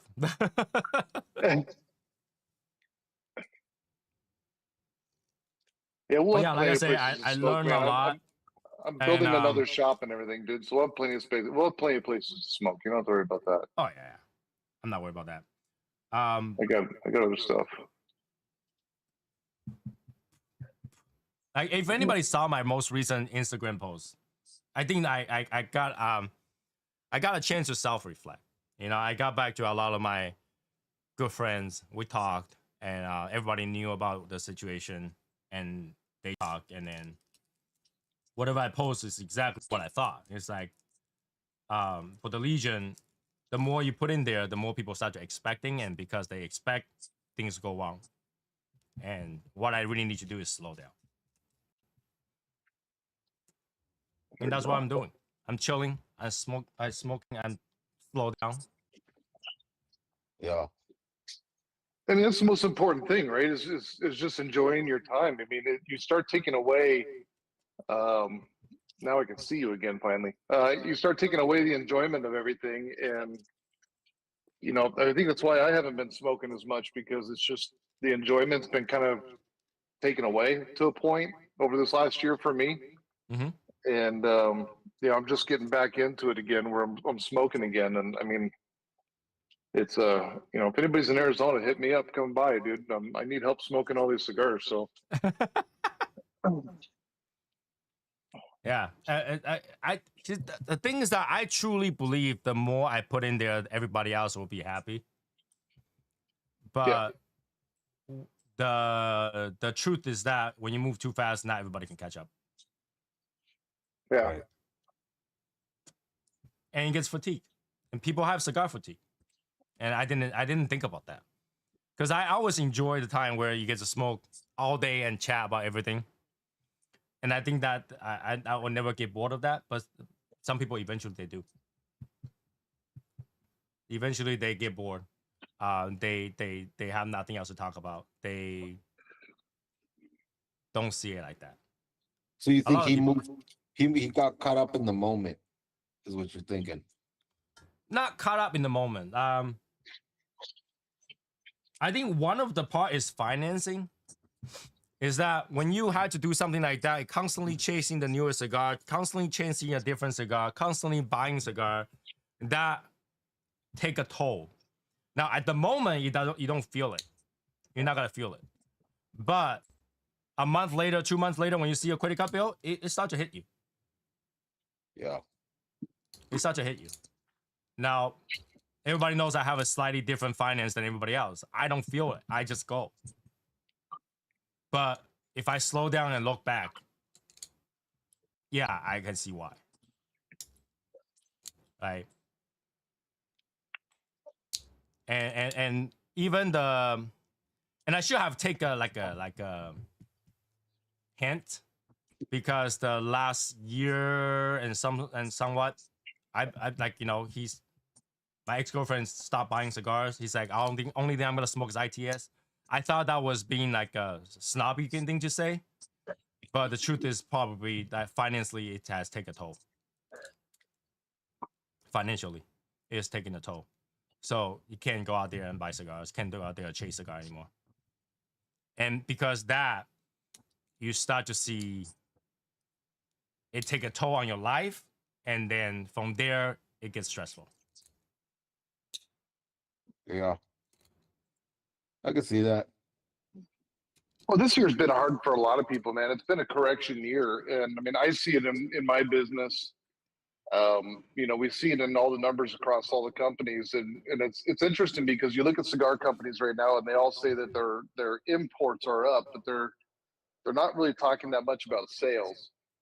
And so a lot of the cigar companies, their numbers are down. They're really pushing hard with different deals and things this whole next month to try and get the year back on track. But it's all going to be too little, too late, and everybody has to realize that there had to be a correction year from this little boom that we had over since COVID, right? Since 2020, when people were home and they were smoking.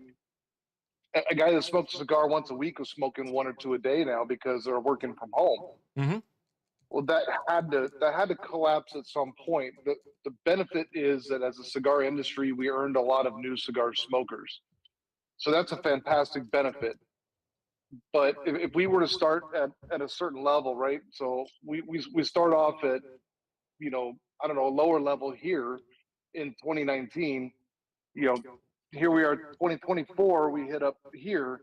We're going to level down midway. We're not going to go all the way back down to 2019 numbers, but there is going to be a leveling down from where we've been. And these manufacturers aren't realizing that. People aren't realizing that. And that takes time to settle in. This next year, 2025 has been, you have to compare your numbers to basically 2019, not to 2024. But 2026, we're going to see an increase from this year for sure. And so I think 2024 is a horrible year for cigars because they released so many cigars that's not affordable. Yeah, they did, but you know what? All of our numbers are up. As a matter of fact, I was looking at. We're doing some financing right now for a different project I'm working on, and so they're looking at my income, and they go, "Well, why did you have an increase in 24 over 23? Like, why was there such a spike in your income?" And it's, now I'm gonna have to explain why there was a decline in 25, and then 26 we'll start to see that slow, steady, normal. Well, I can 10 see to in terms of 15%. business that it went up, but like financially, but for consumers, it was a bad year because everything was very costly, and then a lot of state has increased the cigar tax as well. So cigar prices went up a little bit. So on obviously on paper, it's gonna look like you make more money overall, but consumer wise, that hurts. Yeah, I mean, our sales went up, and shops don't people don't realize what it takes to operate a company. And when people are trying to operate a business that don't know how to operate a business and don't know how to project and look at what's going on, then they tend to over order, right? So then when what happens is everybody is overstocked in 24, and then 25 guys are trying to deplenish their stock because their sales have decreased. So it actually kind of worked out for some of these guys. The downside is now their mindset is going to be back to that of operating thin. And so they're not going to have the product come 26 because they're still operating on the 25 model. And I'm trying to encourage these guys to understand, man, you need to ramp back up some of your sales or some of your purchasing because your sales are going to start ramping back up in 26. Well, hopefully it gets better. I mean, for now, I'm just chilling. I'm really just chilling. Yeah. So. And it depends on what goes on with all this Nicaragua stuff. I mean, there's a lot of dangerous things happening in Nicaragua right now that, you know, if things go completely sideways and south, we could end up Nicaragua could end up looking like Cuba to us, where, I mean, there's a chance that there could be a full-blown embargo. Now, that we talked about a while back. You're not on, so we couldn't ask you that question. What happens? Let's say they just embargo Nicaragua. Like they just like, okay, can import Nicaraguan cigar, but you know how cigar is, right? We can blend whatever in different country. So couldn't they just produce it in Dominican instead?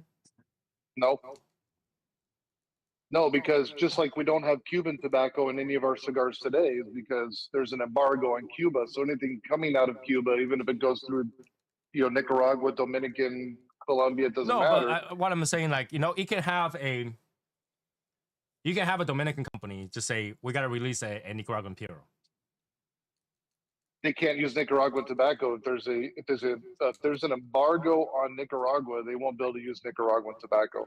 So any blend that has Nicaraguan tobacco is screwed. It could really, that's why I'm saying it could drastically affect our cigar economy, because what if they just be undisclosed? Product of Dominican, but undisclosed. There's ways around everything, right? There are certain cigars that we can buy in the U.S. today that do have Cuban tobacco in them, that I'm aware of, but I certainly won't disclose what any of those are. But for the most part, we have so many cigars with tobacco from Nicaragua right now that it would drastically affect. All those guys aren't going to be able to maintain their same blends. It's just, it can't happen. Like that pretty much means General will be screwed. General, my father, Tatawahe, yeah, you know, AJ Fernandez, Plasencia. Well, Plasencia has factories in Honduras as well. But yeah, for the most part, yeah. I mean, AJ grows the majority of his tobacco all in Nicaragua, you know. Well, a lot of them, they try to say I was like Nicaraguan seed growing into Honduras now. So, which they are doing, and also Ecuador, we're growing a ton. You know, there's a ton of tobacco in Ecuador as well. I don't see the difference, to be honest. Like you know, for someone to bring Nicaraguan tobacco to Honduras, that's Honduras tobacco to me. Yeah, because it's about the land. It's a little bit about the seed, and it's a lot about the soil and the environment that it's grown in. Right. So that's why I was like, how does that make a big difference? But there are people try to advertise that as a new gimmick now. So, you know, people do want to try it. Well, it's your average cigar smoker, right? They're word hungry. So they hear Nicaragua, they know they like Nicaraguan tobacco. That's the whole reason why we have Cuban seed on things. It's a marketing ploy to get the people that are like, you know, those I only smoke Cuban people to go, oh, this is going to be similar to that. It's unfortunate, but you know, I think that, you know, in the past I probably fought for that too. You know, who knows? Because you never know. You never know. We all have. Let's be honest. We all have, right? Like we've all been there until you become educated on it. You fall for the keywords. The keywords. The keywords is what makes it different. It's tough. I mean, the cigar whole thing. I don't know. Like I have gotten to a point where I realize the more educated you are about cigar, the less enjoyment you'll have. Yeah, I can see that. Like before, I didn't realize it. until this whole thing, and like, I realized that the more I tell people, the less they enjoy, because that magic is gone. It's like telling a little kid, "Hey, that's not Mickey Mouse. Someone humans inside there." That kills it. Well, like, that's not Santa. That's my neighbor with a white beard. Right? It kills that magic, and then the enjoyment of that is very different. Like the cigar community in Taiwan is super different. They all want to collect way beyond pre-embargoed cigar, like Cuban cigars. And those things, like, if you gotta smoke them right now, it tastes like dry ash. Like, there's no flavor left. But they collect those and pay anything for it. But because there's allure, there's a story to it. There's like, if you tell them like that thing's gotta taste like white ash, and they're like, nope, that thing tastes beautiful. And like, there's no way, there's no oil left on that thing. Yeah. You think being in America, the air is dry, the skin is dry. You try to touch those cigars, you touch it a little bit more, that thing just falls apart. Yeah. But they It's collect. funny because I was just on Rocky Mountain. I was on a podcast in Colorado last week, and we were talking about that, and we were talking about like what's happened to the cigar industry, and one of the biggest things is that people stop telling the story. There's cigars that there's cigars that I used to smoke a crap ton of that cigar, certain brands, and I refuse to smoke them anymore because I've gotten to know the people behind the brands, and I don't want to support them, right? Mm-hmm. And there was other brands that I smoked a ton of because of the rep or the story or whatever was behind it. And we've lost a lot of that story. And so those pre-embargo Cubans have a story. And so people inherently they're already gonna enjoy it before they even cut and light it, just because of the story behind it. Right. So I don't know. Like, I mean, a lot of shops, a lot of brands still give stories, right? Like Davidoff still give a lot of stories. Fuente still use that history kind of thing going on. But eventually, I think the more you know about cigar, the more you don't look at the history anymore, because the history, to a certain point, it makes sense. But after, like, you're talking about something like, Don Carlos 90 years, that doesn't mean anything anymore. Right? Something like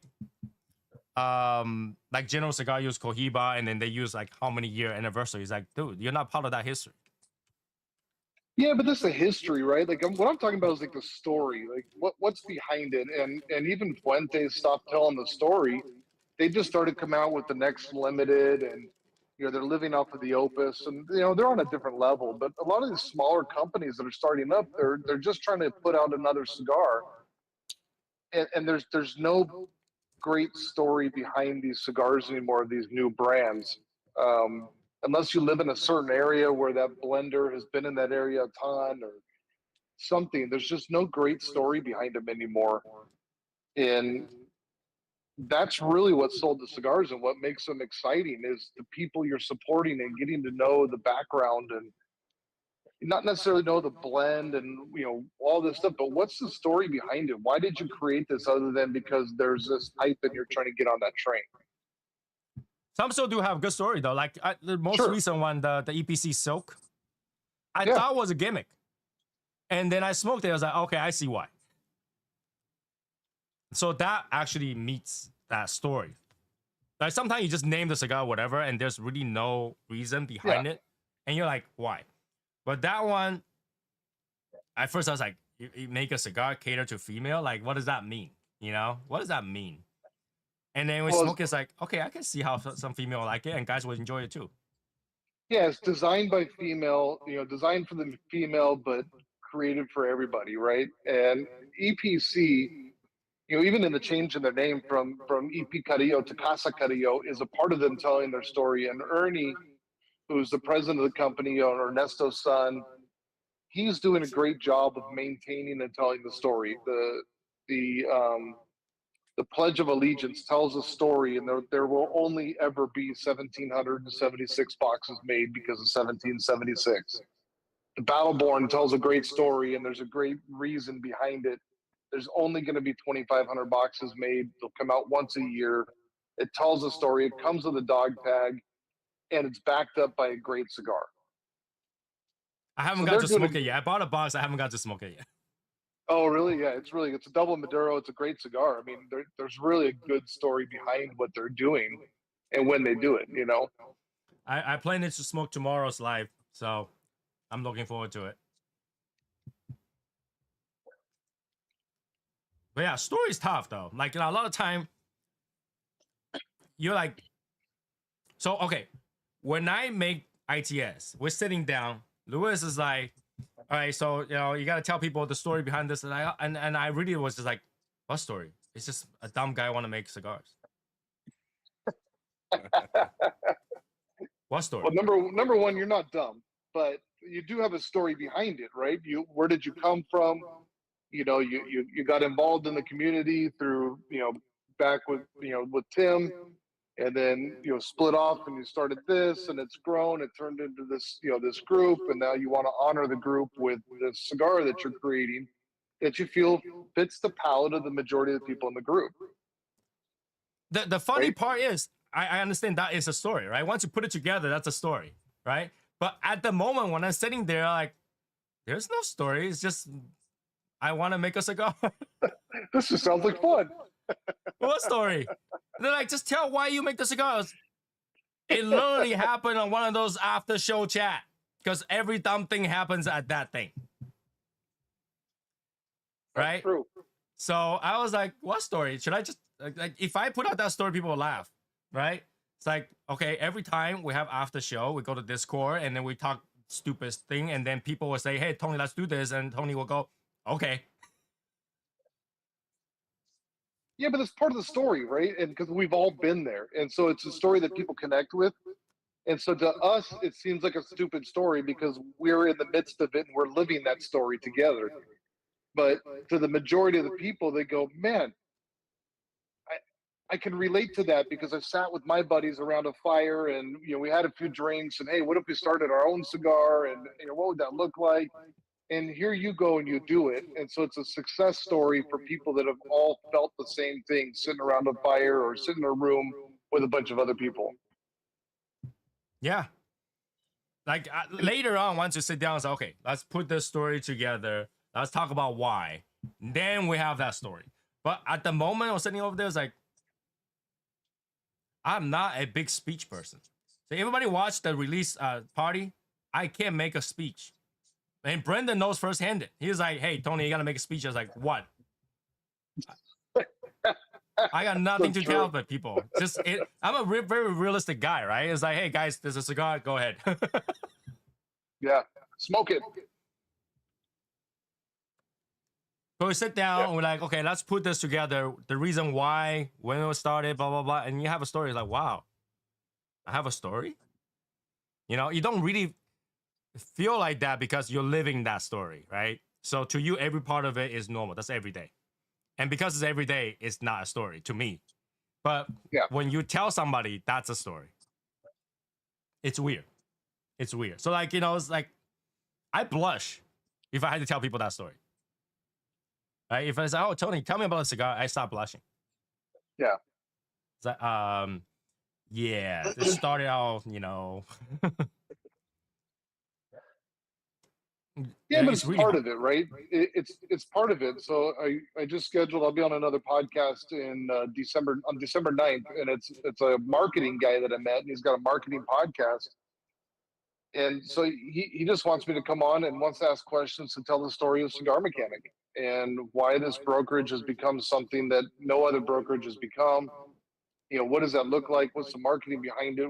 You know, how did it get started? Like, and to me, I've lived it. So it's just like, oh, this is just kind of the progression of things, but it's a story and people want to get behind it. And that's why people have the swag and, you know, the stickers and show them proudly because there's a cool story behind it that's lived up to something that they've either they felt like they wanted to do themselves and they just either haven't had the means, haven't had the huevos to do it, whatever it is, it's held themselves back.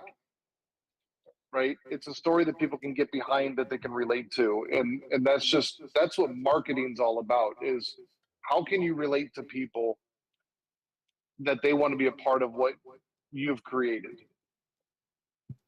Yeah, I mean, the reason I'm saying that is because when you look at another cigar company, anyone, they can choose a random person.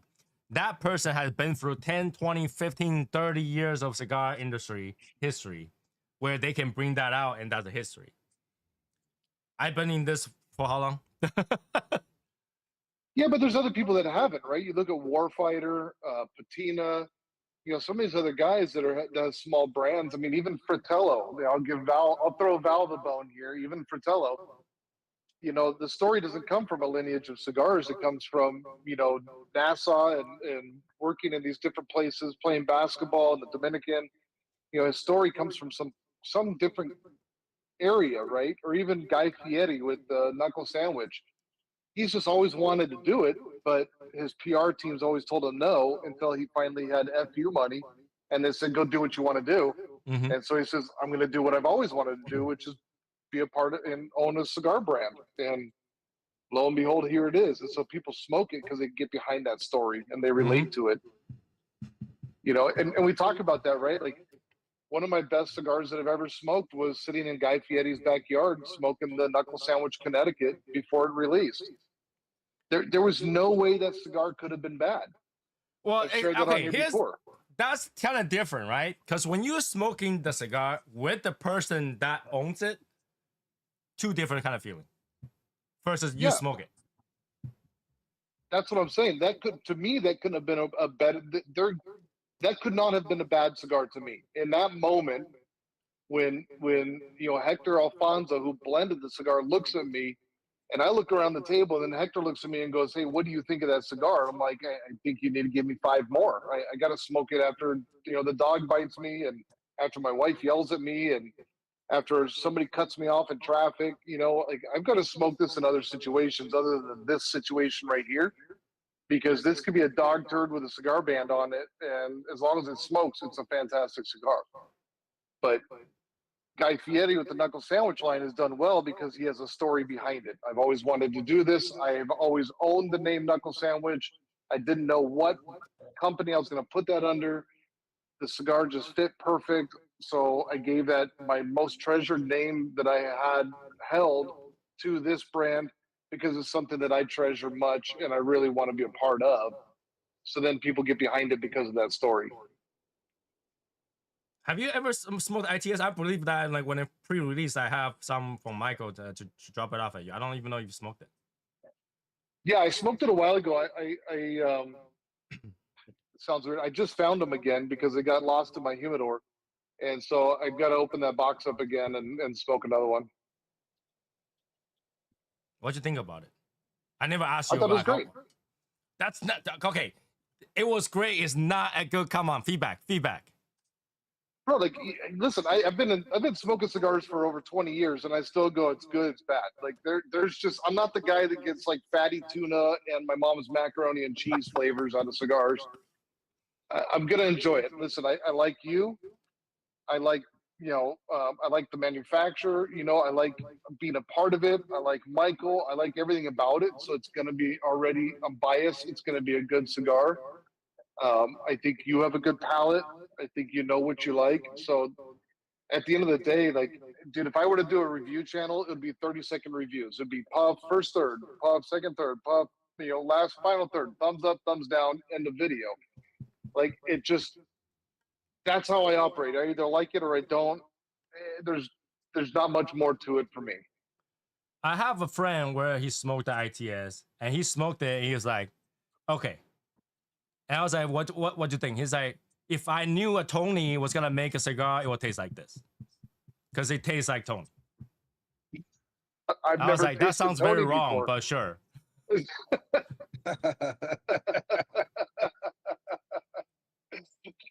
I was like, that doesn't tell me it was good or not, because Tony could be an asshole. It tastes like an asshole.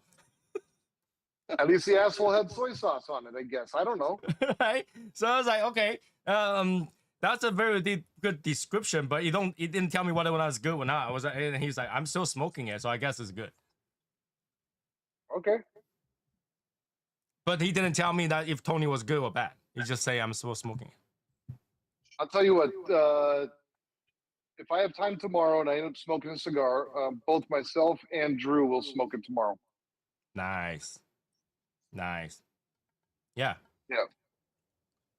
Yeah. I mean, for now, people ask me what I'm gonna do with the cigar. I don't know. Here's the thing, right? People's gotta smoke cigars. I know the Legion's gotta smoke cigar. Eventually, it'll go. All right. So I'm not too worried about it. But when somebody asks me, like, Tony, you gotta make another one, I was like, I really don't want to go through that thing again anytime soon. And if I'm gonna do it, someone else had to do it. It wouldn't be me because I can't. It's a lot of work. People like this is why I say dumb person. Like a dumb person just decided to do a cigar because if you want to make a cigar and you just like someone that had a beautiful, easy life, you're stupid. All right. If you just like, I have a good life, I have a lot of cash, I'm gonna go do something. Cigar will be the dumbest thing to do because it's so much work. It's a full-time job. Oh yeah, and they always say the quickest way to $1 million in the cigar industry is start with 2 million.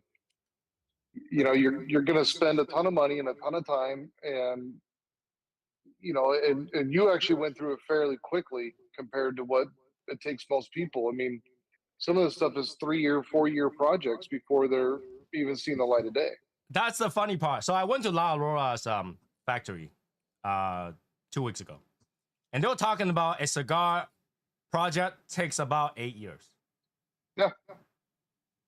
And I'm sitting over there, it's like, what? 8 years? What? Now they're talking about from seed to smoke. In most cases, because La Aurora is also a lot more vertically integrated. They're not pulling tobaccos that are already grown and processed. So they're starting at the seed and generating a tobacco with a blended. Well, that's the thing. Somebody asked. They say, okay, what if you already had a tobacco? And they say that's still a 4-year thing. Yes. So I was surprised. Yeah. I was sitting over there, and my wife just stares at me. She's like, 4 years? I said, no, it took me 18 months. Yeah, it's typically about 4 years, 3 to 4 years. So we did it really, really fast. I was surprised. Yeah. But I've seen guys wait a year for boxes like what you got. So obviously you can speak other languages and yell at people in the right language to get it done. Yeah, I mean, then I thought about it because your project took 4 years. Yeah. Your project took 4 years. So I turned around, I look at my wife, I was like, yeah, because Brendan took 4 years. Josh took who knows how many years. Josh took 6 years. Is it even done? It's done. It's out. It's called Gentleman. Oh, is it out? Yeah, it's TBL cigar. Oh. So like he had it out. It's out there. But it took crazy amount of time, and I look back. I was like, how did this happen? Yeah. And I thought 18 months long. I really thought 18 months was super long. I cannot handle another 6 months. Like no, but working with Luis is obviously they've got a lot of lineage, a lot of experience, a lot of connections, so that's going to help things to speed up a little bit. The guy knows what he's doing. Working with Luis is fast. Working with Las Lavas, super fast. Okay, like one phone call and he will tell you why it's delayed or why it's not. Okay, but working with everybody else, not so much. People probably don't know. When I work with the designer almost quit on me. And everybody knows in the Legion that every designer work with me quits on me. Because how much I demand, how much I call, and then I stop calling, stop talking to me. Yeah. So while working on a cigar, I can tell you that if my blood pressure was normal, after doing working on a cigar, my blood pressure was over the threshold every single day. Even if nothing's happening, you're still thinking about like how long I'm gonna wait, a week, are they gonna be down for a week, blah, blah, blah. It never happens. It's crazy. It's crazy. Like there are some, like Brendan knows, some cigar factories integrated, so they have box, band, and cigar all together. But when you gotta go box design, band, manufacture, all different places, it's hell. Yeah. It's hell. Yeah, I mean, yeah, you see how long my project took, and I'm working with a factory that owns the fields, the box factory, the everything. Now, majority of your problem was the guy forgot. Yeah. Well, and I had some delays on my end too, where I wasn't communicating back because I got distracted with other things too. So a big part, honestly, like at this point when I do my next project coming up for next year, it'll take about 3 months because we already have the blend, we already have the sizes, we already have the box. Everything's kind of already in place. We just got to pull the trigger and go. So this next one will take about 3 to 6 months. We're going to plan. I'm going to plan about 10 months, but I'll have it well in advance so they can be aging. Yeah. So people who were watching this thinking that like making cigar is like, hey Tony, just go make another one. The process may not be able to repeat. Like it's not that simple. If I wasn't working the time that I was working, and the situation of the whole cigar industry wasn't the same, it wouldn't be this quick. Correct. Because okay, everybody knows when I first talking about the project, I thought it was gonna be done within a year. Yeah, Brendan's laughing right now, but I remember I was like, oh, we should be done by the end of the year. Nope. I kept telling you, too. I kept telling you, dude, you're going to learn patience through this. Like, if you want to learn patience, go make a cigar. But that's the thing. Like, you think about this, right? How long does it take to make box? And box takes the longest. For all the thing, everything, okay? If any cigar is ever delayed, it's because of box. Yep. And you'll never guess that. Because, like, when you talk to the factory, they was like, oh, yeah, it's going to take 3 months after this time. So a total of 6 months. That does not happen. Whatever estimate they give you, just take that, crumble it up, toss in the trash. Not going to happen. Yep. 100%. All right? I never even know that when you print the band, they don't give you proofs. They just print. So you give them a design, they print. Whatever that's wrong is too bad. Yep. Okay, so you gotta go through design. Design is done. Send you the proof. Send you all the file. You send the file to the factory. They print. Done. And then you realize it's wrong. You gotta reprint. Yep. Okay, so you have those, and then you have the box factory. And that I don't speak the language, so it's make it even harder. Yeah. So if you can't speak Spanish, don't make cigars. Okay, because you gotta find 1 or 2 people that speak English. And I'm not bashing on their English, but it's really hard to understand what they're trying to say. And they won't even understand you yelling at them. Oh, no, you yell at people in the cigar industry, it slows everything down even more. They was like, okay, my friend. You know what? Right now it's really busy. Everybody want to be number one, first thing to go, okay? They're like, okay, it's okay, I got it, but you told me last week. Yep. It goes in this year and comes out that year. Okay, and next week you have the same conversation again. They was like, okay, next week. And then boom, next week. Boom, next week. Same thing over and over again. And you can't yell at them too much. You're like, okay, can you please do it? Nope. They're very nice to you on the phone though. Oh, They yeah. won't yell back. They're very okay, my friend. Okay, my friend. Everything starts okay with my friend. Yep. My friend and brother. Those are the 2 Mhm. things you get the most. And I told you in the beginning, dude, this isn't dealing with China. This is dealing with Cubans. It's a different world. It's really. Here's the thing, right? Making a box took me a year. Okay, but when I called the Chinese factory, it was done in 2 weeks. Because if you yell at them in the native language, it happens right away. Yep. So like I can't fathom that time frame. You know what I'm saying? It's like if I get humidor made here in 3 months, why couldn't I make boxes in 3 months? Bro. It doesn't happen. It doesn't happen. The cigar part was easy because Lewis is quick. He dedicated 2 people, boom, boom, boom, done. Yeah. Right? You had the right blend, you had the tobacco ready, done. And not to mention, he'll tell you if something went wrong. Something went wrong, tobacco's wrong, he tell you. Yeah. Imagine you go with somebody that didn't tell you. This is what you get. Boom, there you go. Oh, there's a lot of bait and switch in this industry too, right? It's a lot of, hey, yeah, this is a great cigar, and you end up with something that looks the same, but it's not the same cigar. And it's impossible to tell until you smoke it. And when you smoke Right. it, if it's wrong, you question yourself. It's like, wait, did I taste something different? You wouldn't want to think that they changed it. You just want to think that maybe when you smoked it was different. So it's tough. It's rough. So yeah, I never want to go through that again anytime soon.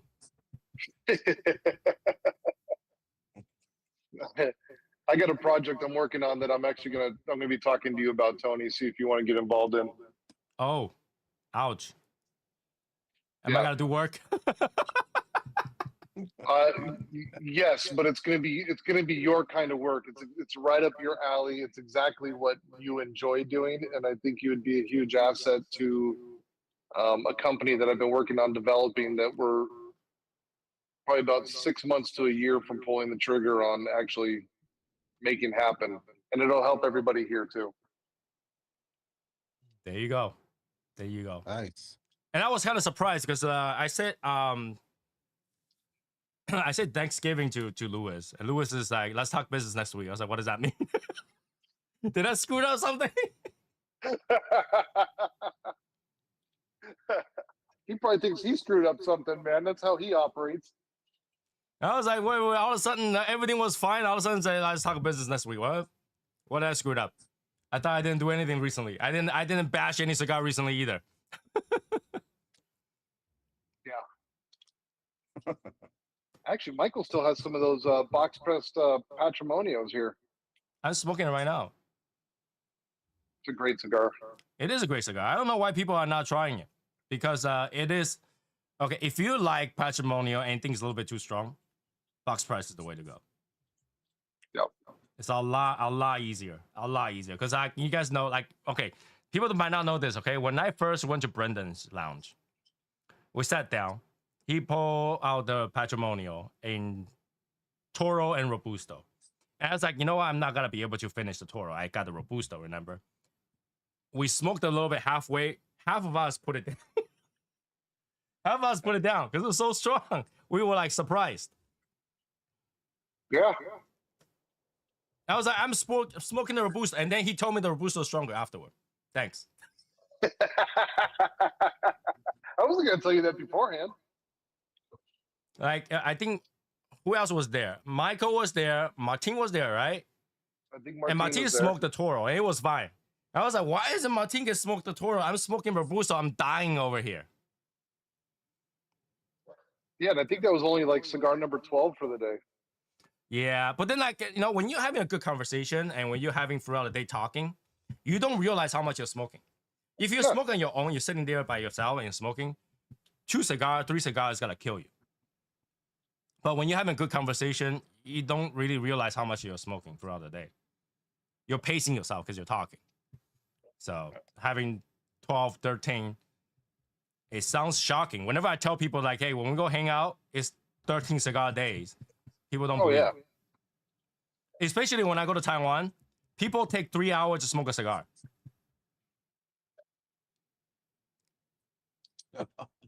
That's crazy.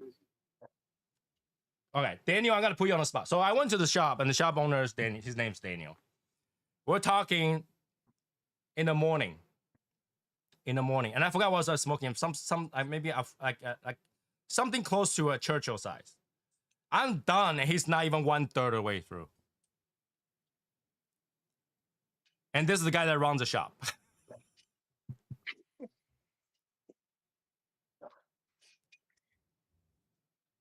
And then he told me that the girl that worked in his shop took a puff, smelled the ITS, and she was dizzy.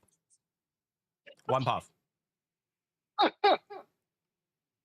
And that's the level of smoking they have. They take 2 or 3 hours over 1 cigar. I'm a slow smoker, man, but I don't take 2-3 hours on a cigar. And they have a habit of relighting the cigar. Like they will let the cigar die, talking to whatever, and come back relight it. Hours, 2 hours later. Because cigar is so expensive over there, they don't want to waste it. How much are cigars over there? If I remember correctly, the I'm not gonna name the name, I guess. $18 cigar was like $80 there. Woo. It's like Canadian pricing.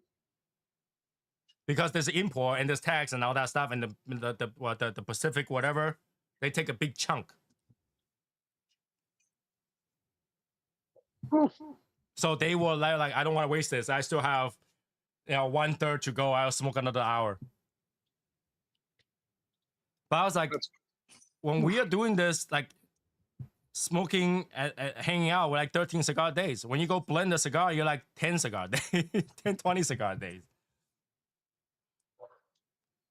Yeah, I mean, I remember sitting down in the factory last year down in Carrillo's factory, and we were sampling cigars. We were coming out, we were sampling for the new Essence line, and so we'd smoke between 3 and 5 Maduros, and then 3 to 5 Sumatras, and 3 to 5, Honduran. So it's like we had all these cigars. By the time you're done, you've got 20 cigars in the ashtray, and you're writing notes on all of them, and you're kind of going like, holy crap, dude. Then you're going back to the house and you're smoking another 4 or 5 cigars. So I mean, you've smoked, and now when you're sampling, you're not smoking the whole cigar, obviously, but you cut and lit no less than 20, 25 cigars in that day. It's crazy. And here's the thing, people don't know this, okay? DR is hot. DR is very, very hot. But majority of places that you go in to smoke, like, the factory, there is no ventilation.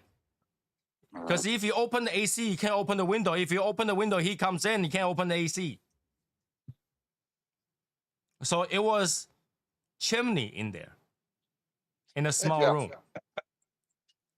So yeah, if you're smoking a cigar, okay, let's say you smoke 1/3. You're really secondhand smoking that 1/3 over again 3, 4 more times. That's how much smoke that's in that room. Yep. And there's like 3 other people in there smoking with you. So yeah, that place is, if you get out, have some air, and then you open the door, you're like, this is a mistake. It's so hot out there. And go back in, open the door again, you see smog. Yeah, there was 12 of us smoking in that factory at that time. Not a easy feat. Not an easy thing to do. No, I don't know. You haven't gone to Big Smoke, have you? Has anybody here gone to Big Smoke, I wonder? I just got back from that. Halloween, we did Big Smoke, and Vegas will shut off the ventilation in that room that you're in, especially when we're doing like the VIP parties and stuff like that, because they don't want the smoke to travel to other parts of the hotel rooms. So they're trying to keep it captured in that room, and there is zero ventilation, and you have 1,500, 2,000 people in a room smoking cigars. You can't even see across the room by the time that event's over 4 or 5 hours later. And you don't want to smoke a cigar for like a week. I haven't go to any of those events. You know me, like number 1, I hate to go to events. Number 2, I hate waiting in line. Yeah. Number 3, I hate to go to places Brendan recommended because they always card me. They still called me. Last time I went to Fox, they called me again. But they don't call Michael. Well, it's because you're Asian. I have white hair.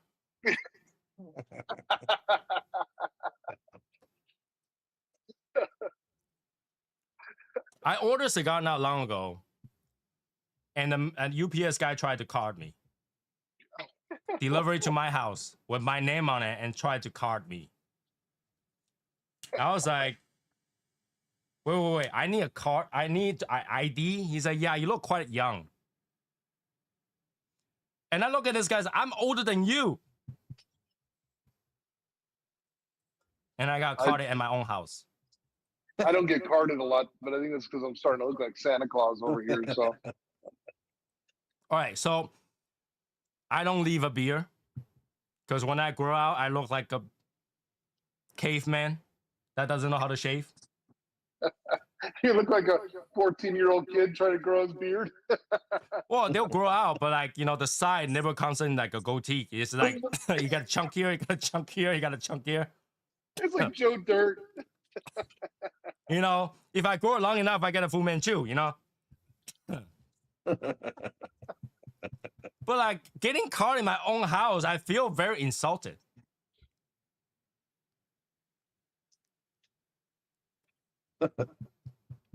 It's like, why am I getting caught at my own house over a box of cigars? They don't call my wife. They call me. Yeah, but she's a lot better looking than you are. That's true. That's true. Hey. Did I just see him agree? He's just like, yeah, that's right. Yeah. No. They're not supposed to agree with that, okay?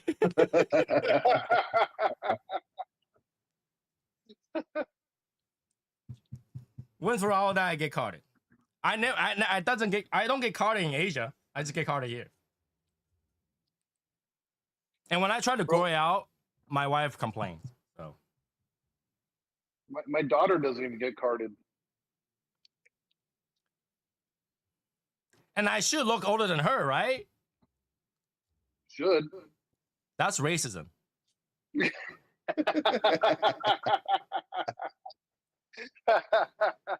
That's racism, I'm telling you. I mean, the last time when she was this year, she was 19 or 20. And I was doing an event at a place and she came by to hang out and she's smoking a cigar and they come by and they ask her if she wants a drink. That only happens to me when I go to gay bar, but I don't go there often. Yeah, this face is very popular in a gay bar, okay? No comment. They're like, oh, underage Asians. Look at him. I'm gonna buy him a drink. No comment. I'm gonna leave that one alone, Tony. You know what I'm saying? Oh my god. But yeah.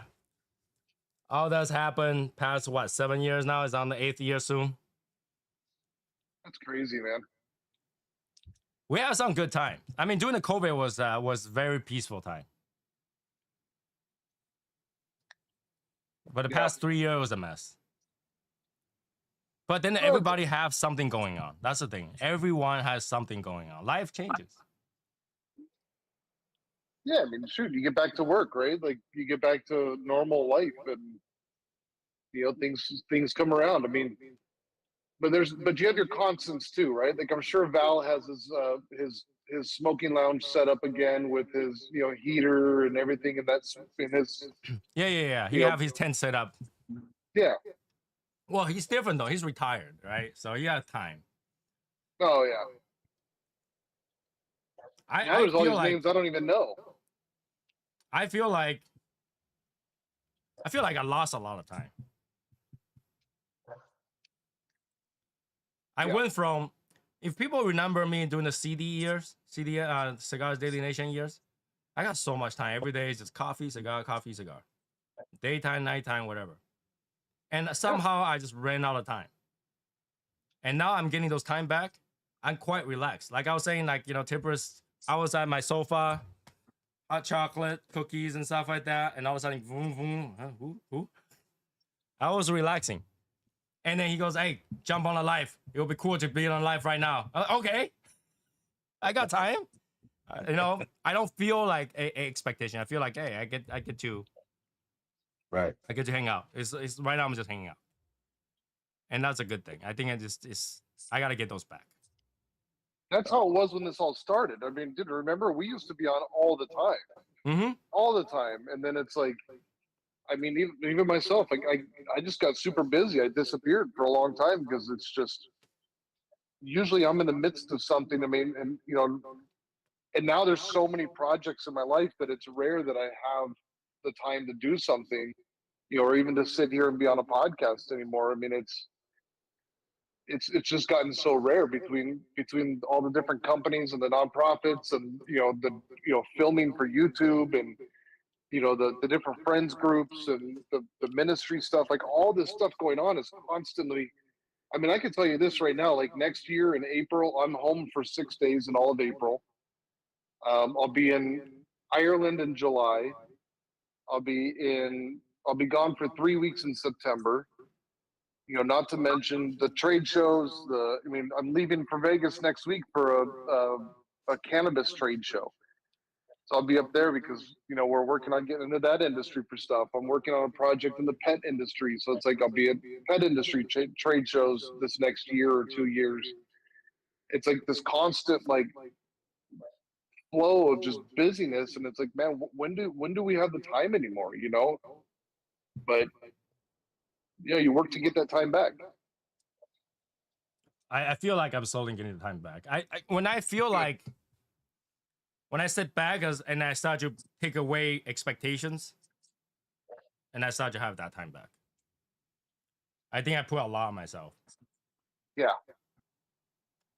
Well, you worked hard to build this, and this was consuming a lot of your time in the beginning because you were working on all these other little projects just for shadow smokers and building this brand up as a place for people to come together. And you've done a great job of it. I mean, look at the development from the beginning to where it is now, right?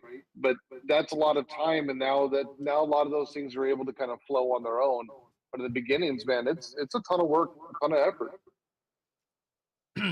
But that's the thing. Like, I think that because we move so fast, a lot of people kind of died out. It kind of slowed down, kind of died out. Yeah. But it's even less than plateau. That's why we need more new blood, need more enthusiasts.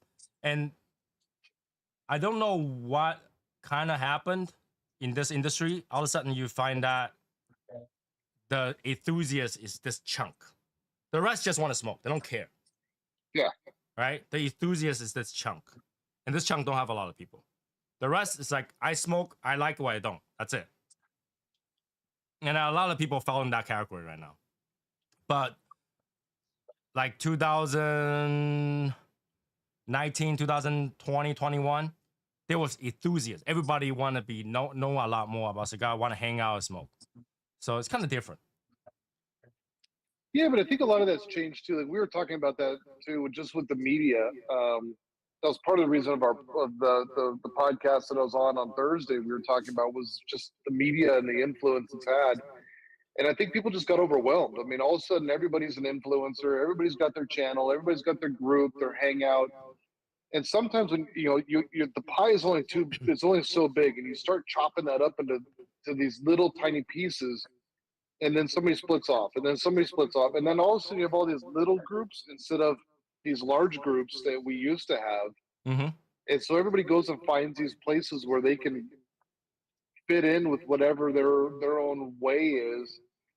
And the thing that I've found is that groups like this do a really good job of allowing people to excuse themselves when you don't fit in and when you don't work out. And you can only fake it for so long. And if you're just that person that just doesn't fit into the demographic of the group, then you're going to excuse yourself and you're going to go find some other group that's going to put up with your bullshit or your lies or whatever it is that like you choose to have. And however you want to associate with people in life, you're going to find that group now because there's a million groups out there to choose from, but we really don't have that many more cigar smokers. So there's a lot more of smaller groups than what we used to have.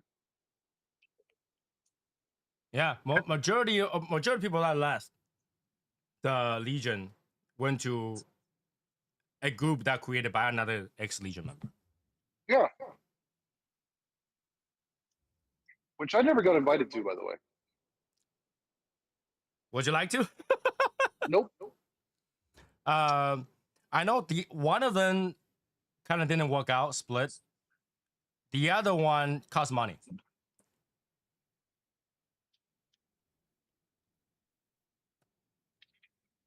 Legion doesn't cost you a penny. Yeah. And that's one of the Listen. things that I always like, people always like, hey, because the Legions are free, that's why people come and go.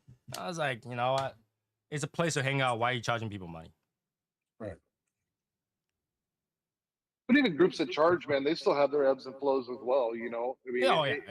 everybody's got that ebb and flow, and when you no longer fit what they want, instead of them saying, "Hey, man, this is a place that I've been, and I appreciate the relationship." Sometimes people, especially when people start getting discovered, it's amazing to see that some of the people that have left this group, and I'm not going to pick on any individuals, but a lot of them had their own attitudes and their own growing up that they refused to do. I mean, let's be honest, Tony, you and I in our own relationship, we've changed, right? We've become different in the way that we communicate, in the way that just that we are, in our mindsets, and that's affected the group in our relationship as well, because we're willing to say, okay, you know what? Maybe there is something that I need to adjust.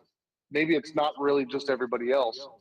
But what I've noticed is that a lot of the people that lead groups like this, they live a victim mentality and they don't want to look at themselves and where they can grow and change. And groups like this really encourage people to say, hey man, if you're going to stick around, let's be a brotherhood or sister, whatever. I'm not judging, but let's be a brother or sister. I know Quakes is out there in California, so you never know how you identify, but uh, let's all get together and see how we can help each other become better through the leaf. Mm-hmm. And some people just don't want that. They just want to continue to live in their own whatever they live in, and it's okay. Go be a part of that then. Go somewhere else. This isn't for you. You and I, our fall out is kind of different because I think that during that time I have a lot and you have a lot. You have a lot on your plate. And that frustration kind of engaged that argument. Yeah. And that's probably why. But then as you have that settled down, you see it differently. So, whoa. Did his battery just die? Oh. Uh-oh. You still there? Oh, he had my phone call. He muted. There you go. Kick him out. Kick him out, Tony. Kick him out. Oh, never mind. He's back. He's back. Oh, dang it. He's back. Okay, don't kick him out. So, yeah. And it growing up is tough. Growing up is tough. Yeah, but you have to do it, man. I mean, there comes a certain point in your life where you have to take a step back and look at yourself and say, hey, what's my role in this? And what adjustments can I make if this is something that I value? Yeah. It's as simple as that, right? Even my business has adjusted over the years. When I first started, I had a lot more time. I was just starting this company, and now I'm sought after as a broker.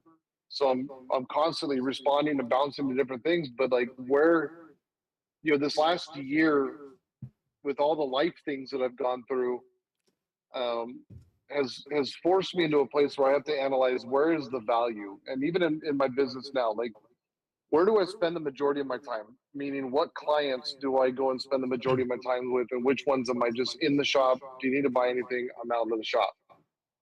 And which ones am I there for 3 hours? Having life conversations and talking to the customers and all that kind of stuff, right? So it's no different than in a group like this. And is there value here? There's a lot of names I'm seeing that I don't even know who the heck they are, and they don't know who I am, and it doesn't matter, right? But I want to get to know the people. I feel like I know some of the people. There's people that I miss, and there's people that I'm glad are gone. Mm-hmm. So it's just there's that dynamic, right? And again, you see who the true people are because they stick around. Yeah, and that's what I was thinking. I was like, I need to kind of do a revamp. I need to move the thing that's not moving, and then clean out the closet, kind of thing, and then have fresh room to do that. So yeah, it's gonna be tough, but I think that's mentally it's gonna be a lot easier. Sure. And Tibbers then is still there. some people just can't even see where they are, like Val, right? Like he can't even see, so he's perfect. Yeah, but yeah, we're looking at new blood. We're looking at new people join us. Have fun, enjoy some cigar talk and stuff. And here's the thing, right? You can only talk about cigar so much. It's really about life. It's not about cigar. You can only talk about cigar for so much. Like, okay, the cigar had this flavor. It's a good cigar. Okay, good. Try that. You know. And then how long can you talk about cigar? Right. So. Yeah. And that's where you start getting burnt out, right? When you continue, like for me, that's where I've gotten burnt out. Is I talk about cigars so much. It's like I just want some life. I don't necessarily always want cigars. Can we talk about life? And can we just enjoy what's going on? And what's the next thing? Where are we working? Where can we move? How can we grow? And how do we all grow together? It can't always just be about cigars. Right. There's some people that only want to talk about cigars, but I can't talk about cigar all that long. No. Right? You like the cigar? Good. You like that cigar? Good. You like that cigar? Have I tried it? Maybe. Okay. And that's pretty much it of that conversation. The rest is like what's going on right now. Yeah. What's new? What I missed? You know. It takes time. It takes effort. I think creating a relationship and friendship is two-way street.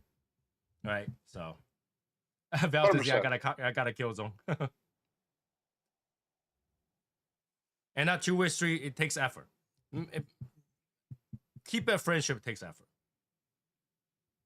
Yeah. And that's the tough part because everybody on so much time. This is why everybody have a handful of real friends, because that's the handful of real friends that you have that you talk to all the time. Because not everybody can keep up with all the friends. I mean, even in a room of 20, you can't be talking to all 20 people at the same time. Right.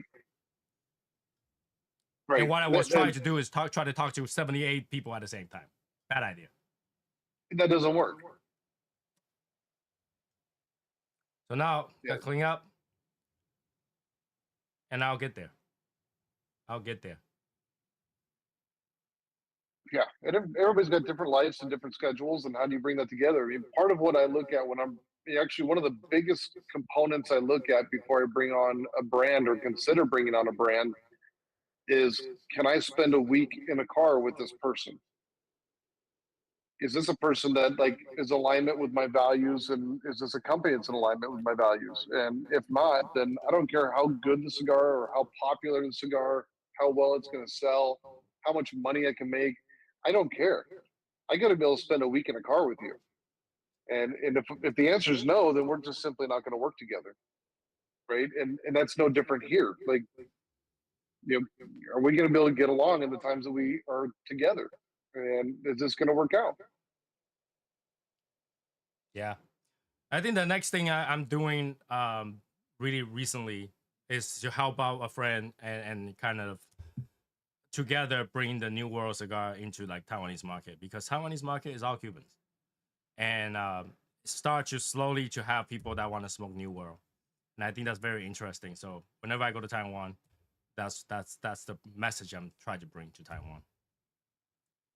Starting with ITS and continue from there. Well, let me know how I can help.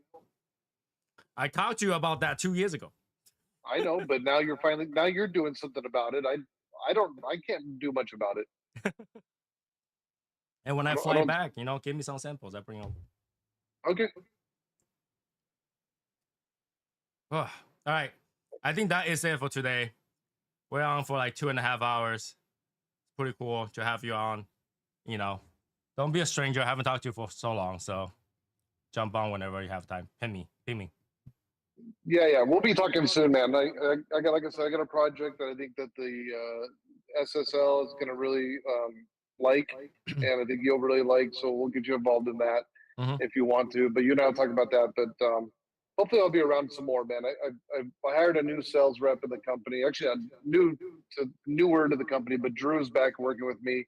And he's handling all of Arizona. So that takes 50% of my workload, puts it onto him. So I'll have some time, man. I'll jump on here a little bit more with you guys. Cool. All right. So yeah, that will be it for tonight. I'll talk to you later. I'll talk to everybody later. Have a good night. Bye, guys. Cool, man. Bye, guys.